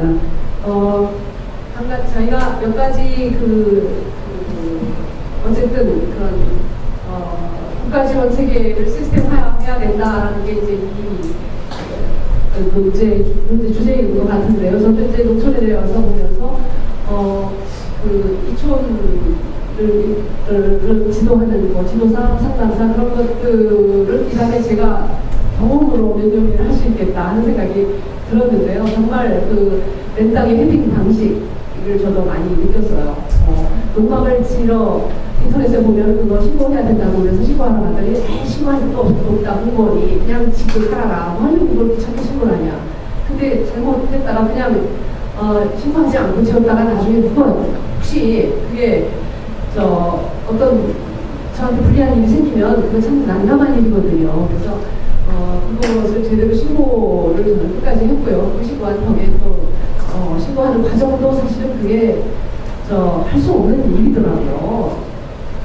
왜냐하면 농가는 농지용부를 가진 사람이 농가를 짓게 돼 있어요. 근데 내려간 사람이 농지용부가 있으니까 그것조차도 이 동네 이장의 백으로 농지연구 옆집 농사 사실 1년 동안 주말 농사 한 거 근거로 해가지고 농지연구를 사실 만들었어요. 엄격하게 얘기하면 사실 그것도 아닌 것 같아요. 어쨌든 그래서 농지연구 만들었고 농업병 등록했고 그런 과정 그리고 건축 준공하는 것도 잘 몰라서 그렇게 공부를 1년 동안 열심히 인터넷 가지고 공부를 했는데도 불구하고 막상 장에 오니까 거기에도 많은 또 시행착오가 있었어요. 그리고 강원도라는 곳이 워낙 추운 곳이니까 지금 단열을 잘 지어야 된다라는 생각으로 그 유리창을 그 삼중유리 아주 44mm 뽑은 걸로 아주 정말 비싼 유리 수입하다가 그거 하나만 잘 갖춰놓고 살았는데 사실은 패시브하우스의 기본은 그게 아니라 환기예요, 환기. 근데 환기하는 데는 또 제대로 하려면 그것도 한 2천만 원 들어간다고 합니다. 근데 돈 아끼느라 그거 안 했더니 환기하러 창문 열고 닫고 하는 게 엄청 바쁘고 겨울에는 환기할 수가 없죠. 그래서 그것도 저희의 사실은 시행착오라면 시행착오예요. 그래서 그 시골에서 집 지으실 때 그런 부분들 많이 고민을 하시고 제대로 집 짓기가 얼마나 힘든가 그런 걸 경험으로 많이 느꼈습니다. 지금은 저 실키 오골개 그 백봉오골개라고 하는 거를 제가 20마리를 사다가 닭을 알로할 때를 지금 기다리고 있는데요. 처음에 깨끼오 할 때는 애기가 엄마 소리 하는 것 같아서 참 행복하고 즐거웠는데 이것들이 막 새벽에 막 단체로 합창 중창을 하고 또 수탉이 너무 많아서 동네에 수탉을 좀 나누더니 단체로 동네 전체가 난리가 나서 잠을 잘 수가 없습니다. 그 농촌이 기동하는 것도 처음에는 희망과 꿈을 가지고 정말 행복하다. 사람들이 부르면 정말 행복해요. 왜냐하면 저는 은퇴하고 그 직장을 안 다니면서 농사 짓고 농사 짓는 것만으로도 행복한데 또 시골에 가서 내려가 있으니까 행복해요 소리를 했는데 이게 닭들이 너무 시끄러우니까 저 많은 닭들 저거 처분하고 한두 마리만 키워야 되겠다 이렇게 생각이 또 바뀌게 됐어요. 암탉을 많이 키워야 닭을 알을 좀 많이 낳는 그거 가지고 또 주위에 팔 수도 있고 이렇게 생각을 해서 여러 가지 그런 먹고 살기 위한 그 수입원을 어떻게 창출할 것인가 그것을 고민하고 있는 요즘의 상입니다. 이 다음에 질문하시면 질문 드리겠습니다. 답변하겠습니다. 감사합니다. 네. 역시 선생님도 좀 빠진 거 없으면 좋다가 이렇게 드리겠습니다. 생생한 얘기 들으니까 정말 재미있습니다. 근데 그 과정에 참 얼마나 노력들이 많았을까 생각하게 되고 세 번째 토론으로 지금은 기농인이라기보다 이중차를 해서 한 마을에 이사하고 계신 오정권 선생님의 말씀 드리도록 하겠습니다. 한 박수로. 반갑습니다. 오정권입니다. 이제 얼굴 아는 분들이 많이 있어서 반갑습니다. 저는 지금 귀촌이라고 말씀을 하셨는데 저는 귀농자라고 분명히 말씀드릴 수 있습니다. 그리고 귀농하고 귀촌하고는 여기 계신 분들이 귀농을 할 건지 귀촌을 할 건지 분명히 손을 대야 됩니다. 귀농하고 귀촌하고는 확연히 다르다. 저는 강원도 충청권 대학원 개수리에 그 주소를 띄고 있는 그 현재 오시는 한 600분이 정도의 귀농을 했는데 귀농을 하실 분들은 너무 높은 곳에 저처럼 높은 곳에 가면 고생을 많이 한다. 그래서 이제 귀농을 하실 분들은 강원도 높은 고지보다는 좀 낮은 고지라든가 이남 좀 남쪽으로 가는 게 좋다. 왜냐하냐 그러다 보니까 강원도 쪽에 추운 지역에는 그 농작물이 안 되는 것들이 여러 가지가 있습니다. 과일나무서부터 그 남쪽에서는 잘 되는데 추운 지방에 보면은 잘 안 되는 것들 이런 것들이 있기 때문에 귀농하고 귀촌은 완전히 다르기 때문에 다른 선에서 계획과 설계를 해야 되는데 우선적으로 귀농이 되든지 귀촌을 하려고 하면은 계획을 세워야 되겠죠. 계획을 세워서 목표 설정이 확실해야 됩니다. 그 전에 저도 도시생활 한 30년 하다가 내려간 지 이제 11년 차가 됐는데 이제는 이래다가 보면은 시골에 가서 농사나 짓지 이런 말씀들을 많이 하셨는데 농사가 그렇게 말로 되는 건 아닙니다. 농사 일을 하는 것이 제가 10년 농사를 짓고 지금 농사 품목이 가지수로 한 10가지 정도가 되는데 저는 도시에서 기능인 생활을 했습니다. 금형되는 그 색을 갖고 다루는 그 금형에는 기술 인지어를 했는데 자랑 같지만 전국 10% 안에 한 5% 정도 안에 들었습니다. 그런 일부 기술자를 들었는데 시골에 가서 농사를 지으려니까 농사는 여러분들 되더라고요. 이게 왜 안 되냐 그러면 기술은 정확한 설계와 정확한 시술을 맞춰서 조립을 하면 기가 조립됩니다. 공화되든가 기름을 넣으면 그 방법에 의해서 압력이 나오고 발전이 되는데 농사는 하느님도 도와줘야 되고 농부도 열심히 일을 해야 되고 거기에 맞는 농약과 비료와 토질이 맞춰져야 돼요. 세 가지가 맞아야 되는데 그 세 가지를 사람의 힘으로 할 수 없어요. 자연의 힘을 빌려야 되는 거예요. 그러니까 지역을 선택하든가 품목을 선택하든가 작물 선택하는데 상당히 조심해서 조심해야 된다. 그 다음에 이제 그 균형이라든가 규칙을 하기 위해서는 우선적으로 토지를 구입해야 되고 주택을 지어야 되고 농사를 짓기 위해서는 수입 창출에서 농작물을 선택을 해야 되는데 그 농작물을 선택하는 과정도 상당히 중요하다. 그 지역과 그 환경과 그 여건에 맞는 농작물을 심어야 성공률이 높지 거기에 맞지 않는 농작물을 선택하면 고생을 많이 하고 수확은 돈다. 그리고 이제 귀농이나 귀촌을 해갖고 농사만 지고 끌려만 할 것이냐. 그렇진 않단 말이에요. 그러면 자기 취미생활과 자기 건강도 생각을 해야 돼. 그럼 자기 취미생활 할 거는 뭐를 할 것이냐. 이런 것들을 초점에 이제 그 계획을 세워가지고 준비를 해야 성공을 할 수 있고 자리를 잡아서 편안한 건강한 행복한 생활을 할 수 있다 이렇게 생각하는데 저에 대한 그 모델을 저를 삼아서 제 계획을 세워서 잠깐 말씀을 드리자면은 저는 97년도 제 나이 45세 땅을 샀습니다. 주인을 목표로. 목표는 2,000평에서 한 4,000평 정도를 산다. 그 아까 이제 송영식 우리 선생님은 또 연금이 130만 원 정도 나온다고 그러는데 저는 이제 그 개인 직장 생활했다가 중소기업에 직장 생활했다가 내 개인 사업을 했기 때문에 연금 나온 게 하나도 없어요. 시골 가서 생활하다 보니까 제가 지금 11년째 살고 있는데 기본 가난하게 살면 하루에 200만 원을 가져야 됩니다. 왜 200만 원을 가져야 되냐면은 각종 공과금과 비용으로 지출되는 것이 한 100에서 110만 원 정도가 됩니다. 기본 나가는 것들이 거기다가 애경사비를 포함한다면은 애경사에 따라서 자기가 있겠지만은 140만 원 정도, 150만 원 들어갑니다.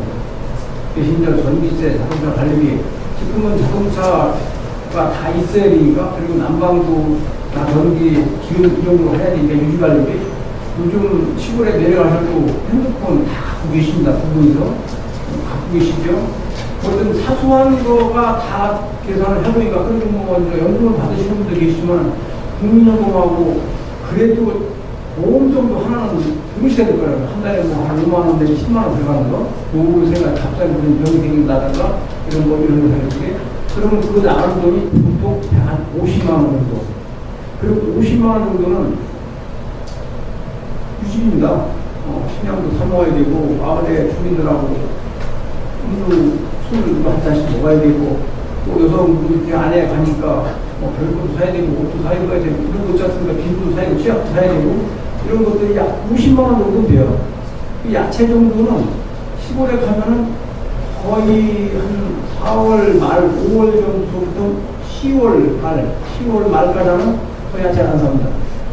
그리고 겨울에도 도시에서 냉장고는 좋은 거 큰 살림 하시는 분들은 한 2개 정도는 쓰고 작은 살림 해보는 거 큰 거 하나 정도는 쓰는데 시골에 가서 살다 보니까 저희 집 냉장고 4개입니다.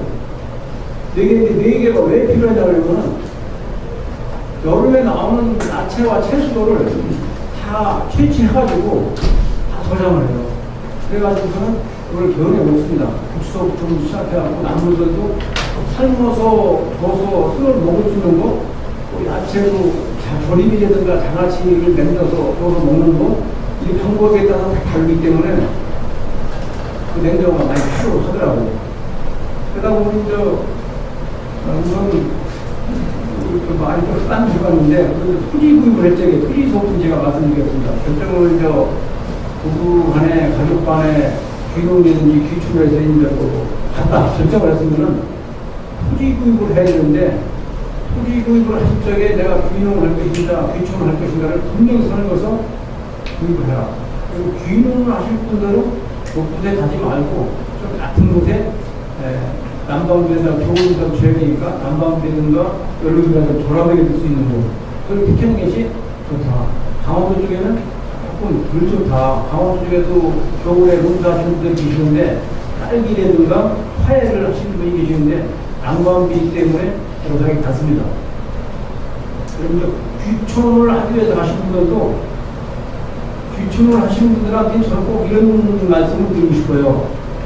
한 500고지에서 한 600고지, 700고지 정도가 좋다. 그건 왜 이렇게 말씀을 드리시냐면은 귀촌을 하시는 분들은 주로 자연식과 건강을 위주로 생각을 많이 두시기 때문에 500고지 이상이 되는 곳은 그 고기압과 저기압이 근처에 한 750에서 850 정도 된다고 그러죠. 근데 그 평창의 대관령이 한 850곳이 되고 진구 대관령 진구라든가 이쪽이 한 700곳이 대화 저희 사는 곳이 평균 최고 고도가 낮으니까 450에서 700곳이 이상인데 제가 한 600곳이 살고 있는데 뭐가 되냐면은 저는 낮에 열심히 일을 하고 아침에 일어나면은 피로가 도시 생활할 때보다 2배는 빨리 풀립니다. 근데 원인이 뭔지 처음에는 몰랐는데 교육을 많이 받고 다니다가 보고 듣고 내가 직접 체험을 해보니까 혈액순환이 수면 내 혈액순환이 변하게 되는 거예요. 공기압과 저기압의 교차로가 있기 때문에. 그리고 밤과 낮 기온 차이가 많이 환절기 때는 20도까지 나갑니다. 그러다 보니까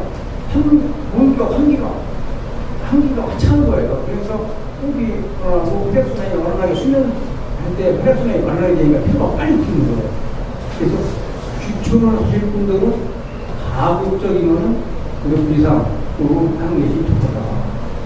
그리고 이제 또 귀촌하신 분한테 토기구입될 적에 조금 더 참고로 말씀드리자면 아까 우리 한 분이 사장님도 그렇고 서양도 사장님도 땅 때문에 길 때문에 애로사항을 많이 했다고 그러는데 저는 땅을 구입해로 정확하게 1년 13개월 다니고 13개월 6개월은 대충 아웃랑 보고 다니고 6개월은 집중적으로 보고 다니는데 매주 일요일날 저희가 2009년도에 내려왔는데 97년도에 땅을 할 때에는 중소기업에 근무하기 때문에 일요일에 쉬지 않았어요. 그때는 되게 하셨는데 내가 50에 부양을 해봤다고 마음 먹고 땅을 사러 다닐 때에는 보는 것이 도시에서 당연히 호수를 가지고 있는 곳 1시간 이내에 도시와 섞일 수 있는 곳. 왜 도시와 섞일 수 있냐면 지금은 아직까지 젊어서 병원에 안 찾지만 나이가 먹으면 병원 찾아야 된다. 그래서 1시간 이내 거리 응급처치를 10분 내에서 15분 내에 할 수 있는 곳.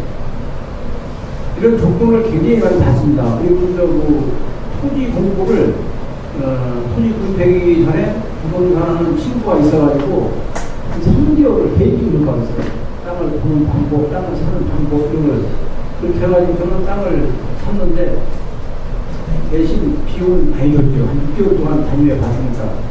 근데 내가 처음에 땅을 살 때는 이런 마음으로 샀습니다. 나는 여기에 가면 여기 땅에 죽는다. 다시 내려오지 않고 삽니다. 이런 마음으로 사다 보니까 한 6개월 다녀서 샀는데 시골의 땅이 지금 귀농이라든가 귀촌하시는 분들이 생각에는 3에서 500평, 1000평 그런 땅들이 시골에 그렇게 많지 않습니다. 5000평, 6000평, 7000평 이렇게 큰 땅들이죠.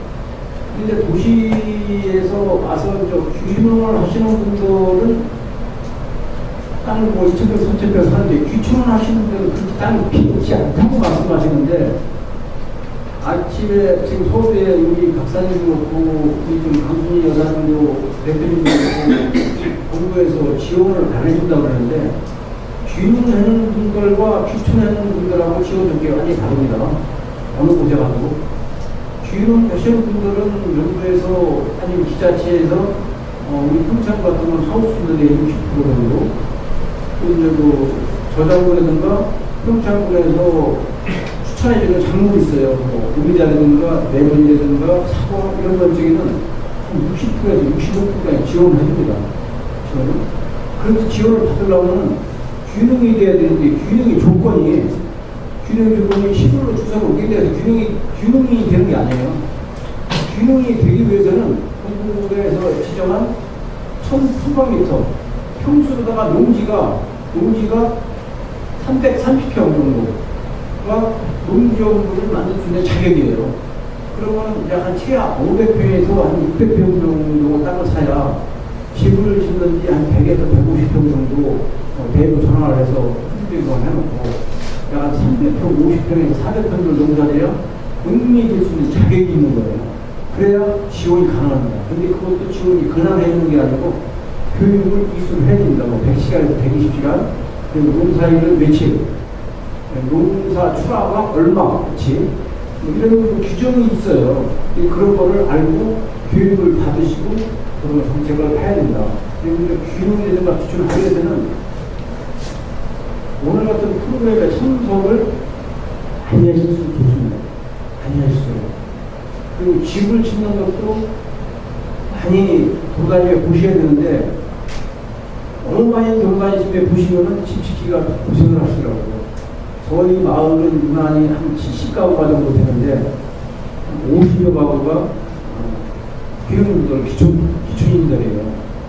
그러다 보니까 저희 집에 가보면은 저희 마을에 가보면은 시골이 아니고 그냥 산속에 몇 장 오는 그런 기분입니다. 근데 이 집을 나는 이렇게 생각을 합니다. 귀농 하시는 분들이 모처럼 집을 처음 짓는 분도 계시고 또 시골에 와서 홈 잡으려고 잘 쓴다고 하시는 분도 계신데 귀농을 하든지 귀촌을 하든지 시골에 가면은 홈사람이에요. 지금 총장 살아야 되니까. 근데 귀농에서 와서 사시는 분, 귀촌에서 사시는 분들이 경제적인 여유가 있어서 집을 너무 잘 짓는 거예요.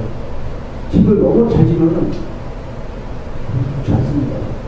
투자를 하고 별로 이쁜 돈이 못 들어요.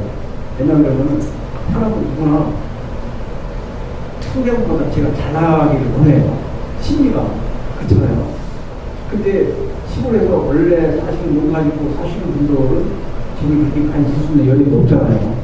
비 안 새고 바람 안 불고 바람 안 타고 그냥 가족끼리 살려는 젊고 집인데 도시에서 내려오셔가지고 점점 여기 있다고 TV 뻑뻑하고 이렇게 탁 쳐놓으면은 그 집에 부담 가서 못 들어갑니다. 그렇잖아요. 우리 생활해서도 우리 사장님 집이나 회장님 집에 찾아갈 때는 대부분 두개를 들어가고 풀무 들어가고 또 결혼하고 또 들고 가면은 가서 어디 앉아야 되나 신발을 벗고 들어가야 되는지 신발을 신고 들어가야 되는지 모를 때가 있었잖아요. 근데 시골에 가서 집을 치면은 시골 분들이 나 진짜 잘 지었다 얘기는 하시지만은 속으로는 별로 필요 부족합니다. 그래서 울타리를 도시에서 오신 분들은 집을 잘 짓고 울타리를 치는데 울타리 치시면 안 됩니다. 근데 저희 마을은 울타리 치는 분이 한 분 계신데 벽장이에요. 벽장인데 돈이 서울에서 많이 계시다는데 한 달에 한 번 정도나 한 달에 한 번 여름에 와서 열흘 정도 충분히 내려가는데 울타리를 힌트를 쳐놨어요. 힌트를 쳐놨는데 그 외에는 힌트 쓴 사람들이 거의 없습니다. 집 짓고 살면서 오시면은 기울가 있다든가 제가 현장 볼 때에도 가서 인사를 하면 힌트는 치지 않는 게 좋겠습니다 라고 얘기를 합니다. 왜 그러냐면은 사람들이 그 상대방 집을 방문할 적에 문이 열릴 수는 한 번 더 생각하게 되죠. 이 문이 열릴 수는 그냥 간다고. 그래서 시골에 가서 살려고 그러면은 서울에서 어떤 자기의 뭐 권력이라고 할까요? 아니면 힘이라고 할까요? 이런 것들을 다 내려놓고 총사람이 돼서 산다. 이런 마음으로다가 주민들이 기초를 해야 주민들과 화합하고 주민들과 소통이 되지. 나는 서울에서 장관이었어. 나는 서울에서 교원이었어. 이런 본인의 의식을 품는다 그러면 시골에 있는 군가에 있는 분들이 다른 데 가보냐. 맞습니다. 저는 이렇게 했습니다. 중소기업한테 연간 매출 한 80, 100억 정도 했습니다. 연간. 그래서 잘 나가는 중소기업 사장을 했는데 50에 왜 내려갔냐 하면은 저는 이런 생각을 했죠. 일찍 내려갔어요. 나이 28에 결혼을 했는데 28 가장 결혼하고 한 3년 애기 낳고 생활을 하다 보니까 결혼하기 전에 내 마음대로 한 게 거의 없더라고요. 학교 다니고 군대 갔다 와야 되고 부모님들이 장가야 되니까 장가가 한 대 있다 보니 애도 하나 생겼고 그러다 보니까 이제는 쫙 붙이는 거예요. 우리나라가 남자들은 결혼을 하면 가정을 지켜야 된다는 감정적인 아버님, 어머님 말씀 네가 가정을 챙겨드려야 되고 이런 말씀을 하셨기 때문에 돈 벌어가고만 정신없었어요. 그래서 한 40 정도 되니까 내가 돈은 버는데 서울에서 돈은 버는데 이거 갖고 내가 과연 대기업에서 뭐 지금 대기업 총수 뭐 그런 말씀 아니시지만 정경 회장님이나 이건희 회장님하고 돈 많이 벌 수 있을까 이런 생각이 들더라고요. 그럼 과연 그 사람은 행복할까? 이런 생각이 들어갖고 내가 그때에는 나는 능력에 그런 대기업을 할 수 있는 능력 소비가 아니다. 그래서 거기서 손을 놓고 내가 하고 싶은 일을 하러 가자. 하고 싶은 일을 하러 가자. 그래서 계단기로 때려봤습니다. 그러고 때려봤더니 내가 할 수 있는 것이 아까 우리 성현하면서 부모님 말씀대로다가 한 달에 2회. 근데 제가 2002년도에 내려갈 때는 평균연령 75살, 78살이었어요. 80 기준에서 때려보니까 30년 사람 되잖아요. 30년. 1년에 200만 원씩, 한 달에 200만 원 있으면 1년에 2,400만 원. 10년이면 2억 4천. 20년이면 4,500. 그죠? 그 정도 가까이 되더라고요. 거기서 딱 정했습니다. 다음은 나랑 같이 18년 일하던 운영장을 내는 사람한테 딱 물려주고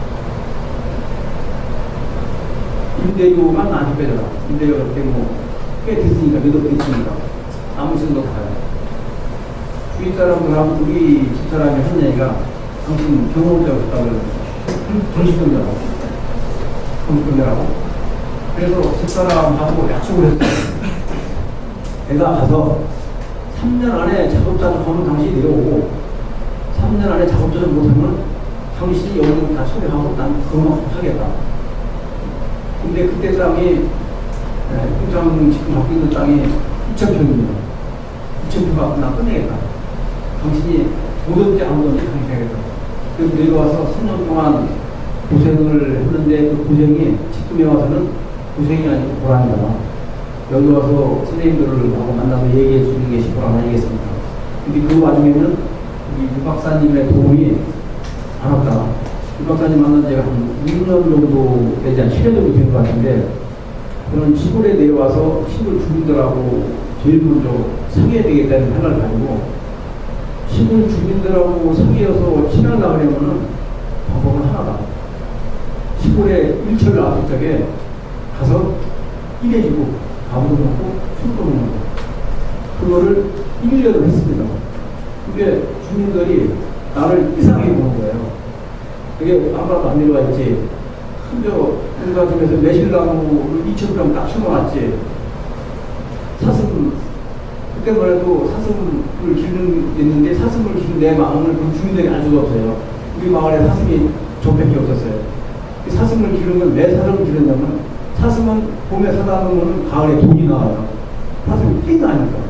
앉는 2마리에다가 손 7마리. 네, 사슴뿔 하나 자르면은, 가을에 8월달 지금쯤 사슴뿔 경과해내요. 그러니까 되면은 한 마리당 약 한 200만 원 정도 나오는 돈이. 7마리면 1,400만 원이에요.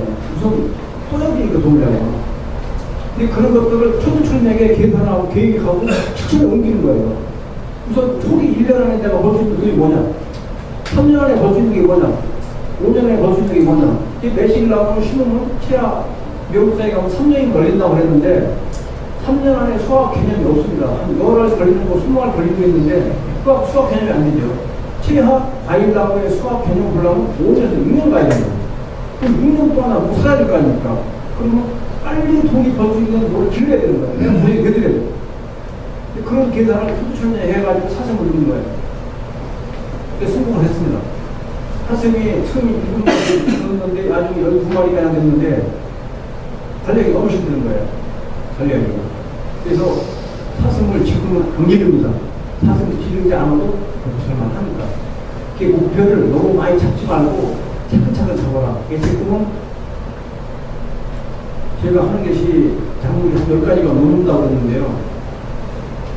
1월달부터 12월달까지 프로그램을 잡아요. 저의 그 계획을 보면은 1월달서부터 12월달까지 할 수 있는 프로그램 1이 있습니다. 도지서는 하루 8시간 회사에서 근무하기 위해서 10시간 내지 12시간 근무를 합니다.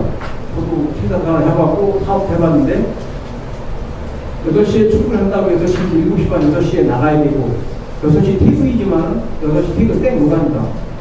보통 30분 1시간 일 바꾸면 야간을 해야죠. 그러면 10시간에서 12시간 아니고 그것도 부족하면 사람까지 하면 15시간 16시간 정도 해야 되는데 시골에 가서 하루에 4시간은 생산적인 일을 꼭 해야 됩니다. 생산적인 일을 꼭 해야 된다. 그 생산적인 일은 밭에 불 뽑는 것도 생산적인 일이고 나무를 심는 것도 생산적인 일이고 장비를 갖고 있는 생산적인 일이다. 근데 그 일을 하기 위해서는 가만히 있으면 일을 할 수가 있느냐. 그게 아니고 계획을 세워서 실천을 옮겨놔야 돼. 뭐를 심어야 일을 하지, 뭐를 심지 않으면 일을 할 필요가 없잖아요. 근데 그것도 그냥 막연하게 하지 말고, 요거를 나무를 심으면 얼마 후에 나무가 자라서 돈이 될 수 있고, 거기에 대해서 어느 사람에 의해서 사정은 손님이 많고, 이런 거. 그런 생각해서 계획을 잡아서, 그런 내려가기 전에 항아리를 한 20, 30개 준비해놓고 내려왔어요. 어떻게 준비했느냐. 도시에 보면은 재개발되는 아파트 연립주택들이 많이 있습니다. 그런 재개발되는 곳을 내서 준비하든가 주변 사람이 들으면은 거기 가서 관리 소장한테 막걸리 한잔, 소주 한잔 쳐주고 돈 해가고 집어넣어주고 이사 가는데 항아리를 두고 한 사람을 좀 도와다녀요. 이런 식으로 모아서 그 항아리를 한 5, 6개월 모았어요. 그리고 지금도 항아리가 어디에 몇 개가 있다, 사이즈가 얼마 되는 게 있다 그러면 갑니다. 그 항아리를 갖다 놓는데 왜 그 항아리를 그렇게 내가 열심히 모으냐고 하면은 시골에 내려가면은 저는 그 효소라든가 절임 이런 거를 할 계획으로 내려갔습니다. 지금도 효소라든가 절임을 하고 있는데 왜 효소라든가 절임을 하느냐고 하면은 우리 이태원 좋은데 의학상식인데 의학 공부하지는 않았습니다. 우리나라 사람들의 체질에는 어려서부터 손주 때서부터 발효식품을 먹고 잘했습니다. 지금 강순희 대표님도 발효식품을 하시다고 그러는데 김치라든가 된장이라든가 고추장 과거에는 우리나라가 소주가 없었죠. 다 막걸리, 중주 이런 거 있었죠. 근데 그런 음식들이 다 발효식품입니다. 그전에는 그 발효식품을 많이 드실 적에는 우리 선조 할아버지 아버님들은 그 대장암이라든가 이런 위암이라든가 많이 없었죠. 이 근래에 와서 그게 많이 생긴 것이 우리나라 사람들의 그 체질은 한의학 박사가 말씀하시는 거를 비춰 들어봤을 적에 발효식품을 섭취를 많이 해야 되는데 육식을 너무 많이 드시는 거예요. 그래서 그런 병이 많이 걸린다고 줄여주세요. 네. 네, 그래서 그 발효식품을 제가 하고 있는데 그 발효식품은 저장성이 오래돼서 좋습니다. 근데 그거를 유기병에다가 플라스틱병에 담는 게 아니고 단지에 담아야 오래 자료가지고 맛있는 발효식품이 될 수가 있습니다. 그래서 귀추이라든가 귀농 한쪽에는 그런 1월달부터 12월달까지 사업 시스템 그리고 거기 가서 내가 취미 사업을 뭘 할 것이냐 취미생활 할 수 있는 계획 이런 걸 세워서 토지라든가 환경을 만들어서 그 땅을 구입하시고 집을 짓는 것도 그렇게 지시면은 가능한 방법이 지금 좀 방법이 있는 거고 저는 혼자 같이 가서 지금 와이프 같이 와 있지만은 가능하면은 같이 부부 간에 같이 계획을 하면 되고 오늘 보니까 이제 젊으신 분도 많이 계신데 젊으신 분들은 이제 그런 계획을 천천히 해가지고는 하면은 충분히 성공할 수 있고 제가 지금 안전하게 생활할 수 있는 것은 월 매출이 그래도 한 300만 원 정도 됩니다. 호수라든가 장르라든가 저희 고객이 입주문을 타고 와서 600명 정도 저는 저희 집사람이 카페를 조그맣게 하나 운영합니다. 하늘로는 공항마을에는 카페를 운영하는데 카페에 돌아보시면 저희 집 화정이 있을 것이고 저희 집 사진이 있습니다. 그래서 그런 기능과 조청하시려고 하면 그런 사업기획사라든가 그런 계획을 충분히 세우고 마지막으로 이렇게 말씀을 드리고 싶어요. 지금이라든가 교체를 하기 위해서는 도시 사회화 정책에는 5%를 양보하면 안 됐습니다. 5%를 내가 먼저 가져야 내가 더 빨리 크고 발전할 수 있고 돈을 볼 수가 있었는데 기능이라든가 기초를 하면은 5%를 기능을 제국 기능을 하든지 5%를 마을에 봉사하든지 이웃에 봉사하든지 그냥 그렇게 하는 마음으로다가 기능과 기초를 하다 보면은 갈등과 주민과의 화합이 좀 더 쉽게 될 수 있다.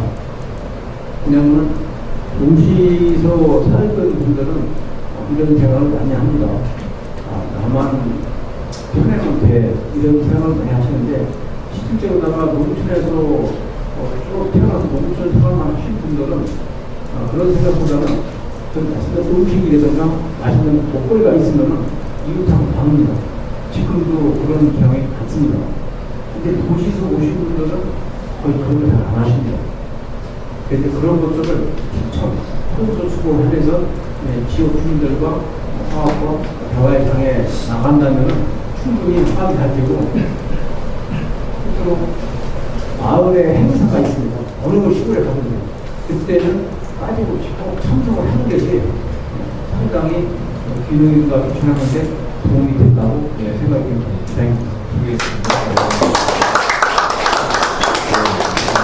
시간을 충분히 드리다 보니까 하고 싶은 말씀 많은데 몇 라운드를 돌아야 되는 시간이 많이 없어요. 어제 그래도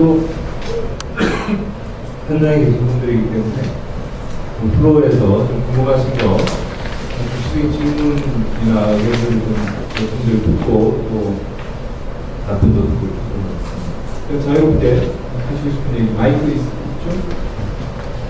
그냥 손들어도 저는 보시고 싶습니다.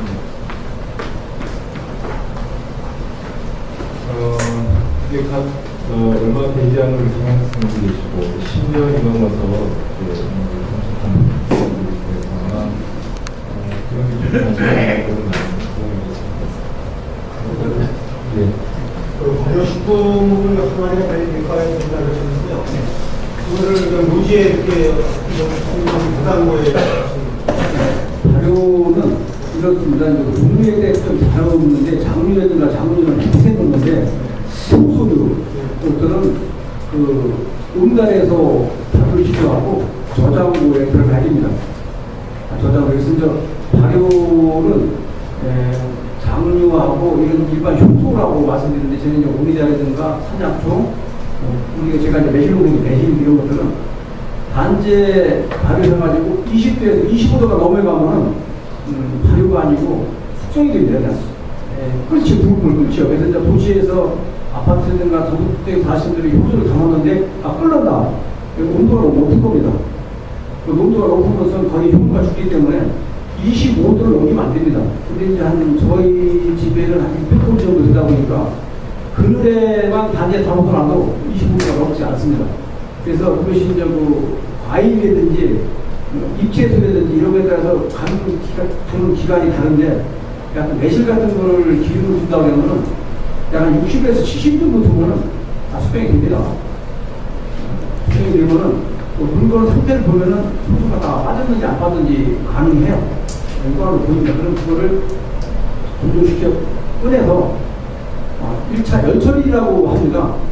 그것이 왜 연처리를 해야 되냐면은 보통 효소도를 가정에서 조금 담는 것들은 팩트백에다가 이렇게 저장고에 넣기 때문에 그냥 넣으셔도 되는데 저희는 매실을 타고 하면 과일이나 이런 것들이 몇백 개를 취하다 보니까 약간 60도 이하, 60도 이하로 스테인리스에서 약간 열을 가해를 합니다. 네, 그래서 이걸 단계해서 저장고로 들어가죠.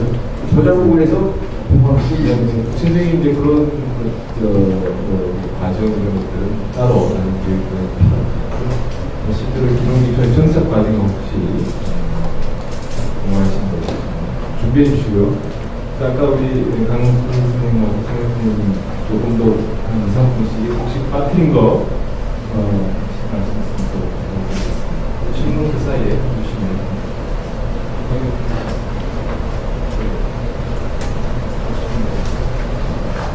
글쎄요, 이제 빠진거라고는 저희가 이제 하면서 제가 느낀 것만 말씀드린 거예요. 그래서 기능을 하실 때에 이제 어떻게 할까 이렇게 하면은 제가 느낀 거 체험한 걸 얘기해 줄 수 있을 것 같아요. 그래서 다른 분들이 다 정확하게 기획하고 설계하고 내가 할 수 있는 일과 또 내가 어느 지역에 갈 건가 그것만 정확하다면 큰 실패 없이 할 거라고 저는 생각합니다. 예, 고맙습니다. 상현님 강력하게 생각에 대한 말씀. 저희가 앞으로 어떤 농사를 지을 것인가 그게 이제 저의 고민이어서 끊임없이 이제 내년에 비닐하우스 지원을 좀 신청을 해보려고 합니다. 그 비닐하우스 100평에 어떤 농사를 할 건가 그게 이제 고민인데 작업자족을 위한 농사를 할 것인지 아니면 거기에서 어떤 수익을 창출할 수 있는 걸 해야 되는데 그러려면 이제 판로 같은 것도 여러 가지 고민을 또 해야 되고 그래서 그 용기가 저한테 좀 필요합니다. 좋은 인연으로 오늘 뵙게 돼서 감사하고요. 그 비농기전 교육을 받고 또 거기서 만난 좋은 분들 여러분들을 하고 관계를 맺으면서 더 많은 용기가 생기는 것 같습니다. 혹시 또 풀어진 친구가 없으세요? 네, 제가 약속한 2시간이 됐는데요. 이상하고 생각 이상합니다.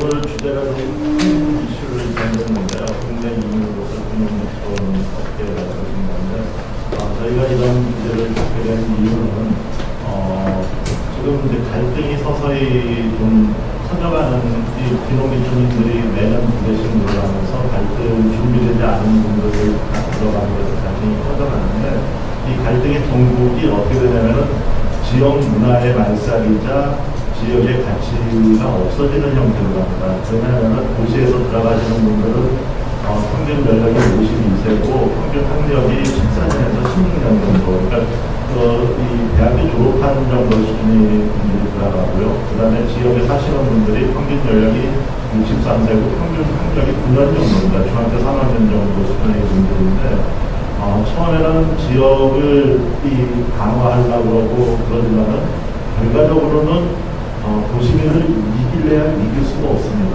근데 지금 처음에는 얼마 안 들어가서 그러는데 그렇게 돼가지고 도시민이 지역의 선거에서 도시민이 지원하는 사람이 이겨버리고 그러면은 그 지역의 가치나 지역의 전통이나 지역의 농업이 살아갈 수가 없는 겁니다. 그래서 우리는 도시와 농촌이 공존하고 공생하고 대안적 가치를 만들어 나가는 나라가 우리나라고 한민족이고 우리 비전입니다. 그래서 많은 준비를 해 나가야 될 것이고 정부 당국이 그런 측면에서 적극적으로 사회적 통합 내지는 공공문화로 쓸 수 있는데 적극적으로 좀 나서주기를 바라는 의미에서 이런 주제를 정하고 했습니다. 감사합니다. 예, 고맙습니다. 오늘 아까 오정 선생님 마지막에 항아리 준비 말씀하셨지만 취미생활까지 그런 1월부터 12월까지 연간 계획 프로그램을 아주 구체적인 말씀 해주셨는데 이런 살아있는 경험들이 잘 공유됐으면 좋겠습니다. 오늘 토론을 해보니까 핵심적인 대안, 방안들이 다 우리가 생각으로 갖고 있구나. 그리고 실행하면 되겠는데 첫 번째는 우선 이 사회의 형상을 놓고 농림부나 농촌진흥청만 하는 일이 아니라 예를 들면 총리실 같은 이 정책 조정 기능이 있는 곳에서 같이 기농기촌 지원위원회라든가 이런 것들이 있어서 여러 정부 부처의 또는 지방자치단체가 포함한 기능적인 통합 또는 조율을 진행 이런 것들이 반드시 마련되어야 되겠다 하는 게 하나 생각이 들고 두 번째는 좀 구체적인 기농기촌 아까 우리가 명제를 기농기촌의 이민에 준한 정책이 필요하다고 했는데 기농기촌에 대한 실질적인 지원책이 강화되는 것이 필요하다. 단계별로 예를 들면 우정문 기자님 말씀하신 것처럼 일정한 조건이 해당되고 또 그때 찾아 먹을 수 있는 지원책이 있겠지만 아직 초보적인 단계라든가 여러 단계의 적절한 지원책이 필요하겠다. 일본의 한대에 불과하긴 하겠지만 그 취농 인구, 그러니까 귀농하는 사람들에게 5년에 한해서 월 한 115만 원이니까 한 160만 원이잖아요.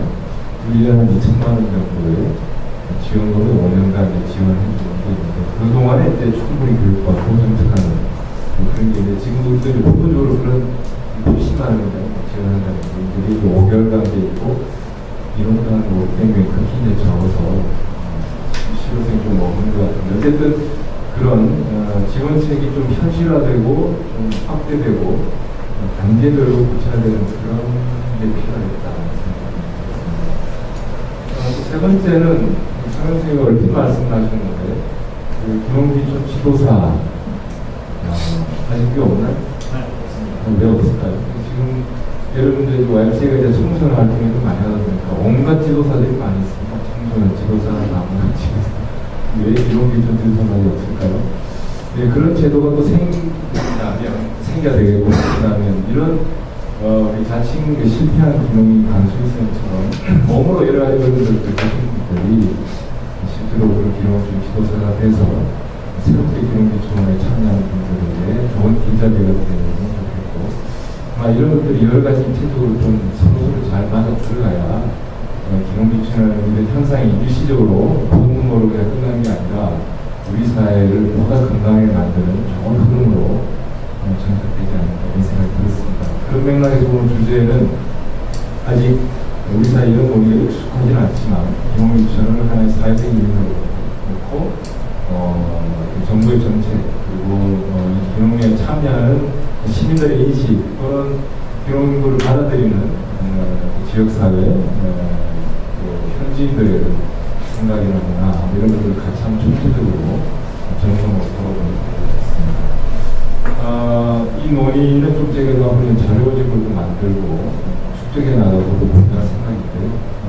그래서 저희가 아직 부족하지만 매달 한 번씩 이런 토론회를 좀 해가면 우리에게 충분히 많은 내용과 자료들이 공유되고 또 앞으로 그것을 효율적으로 쓸 수 있는 그런 상황이 오지 않을까 싶습니다. 그런 맥락에서 이런 토론에 끝까지 참여해 주신 감사를 드립니다. 예정대로 세 번째 포럼도 9월 넷째 주 화요일 날 4시에 특별히 준비되는 그때 하도록 하겠습니다. 기억을 해주시고 이 시간에 가능한 여러분들 다 모두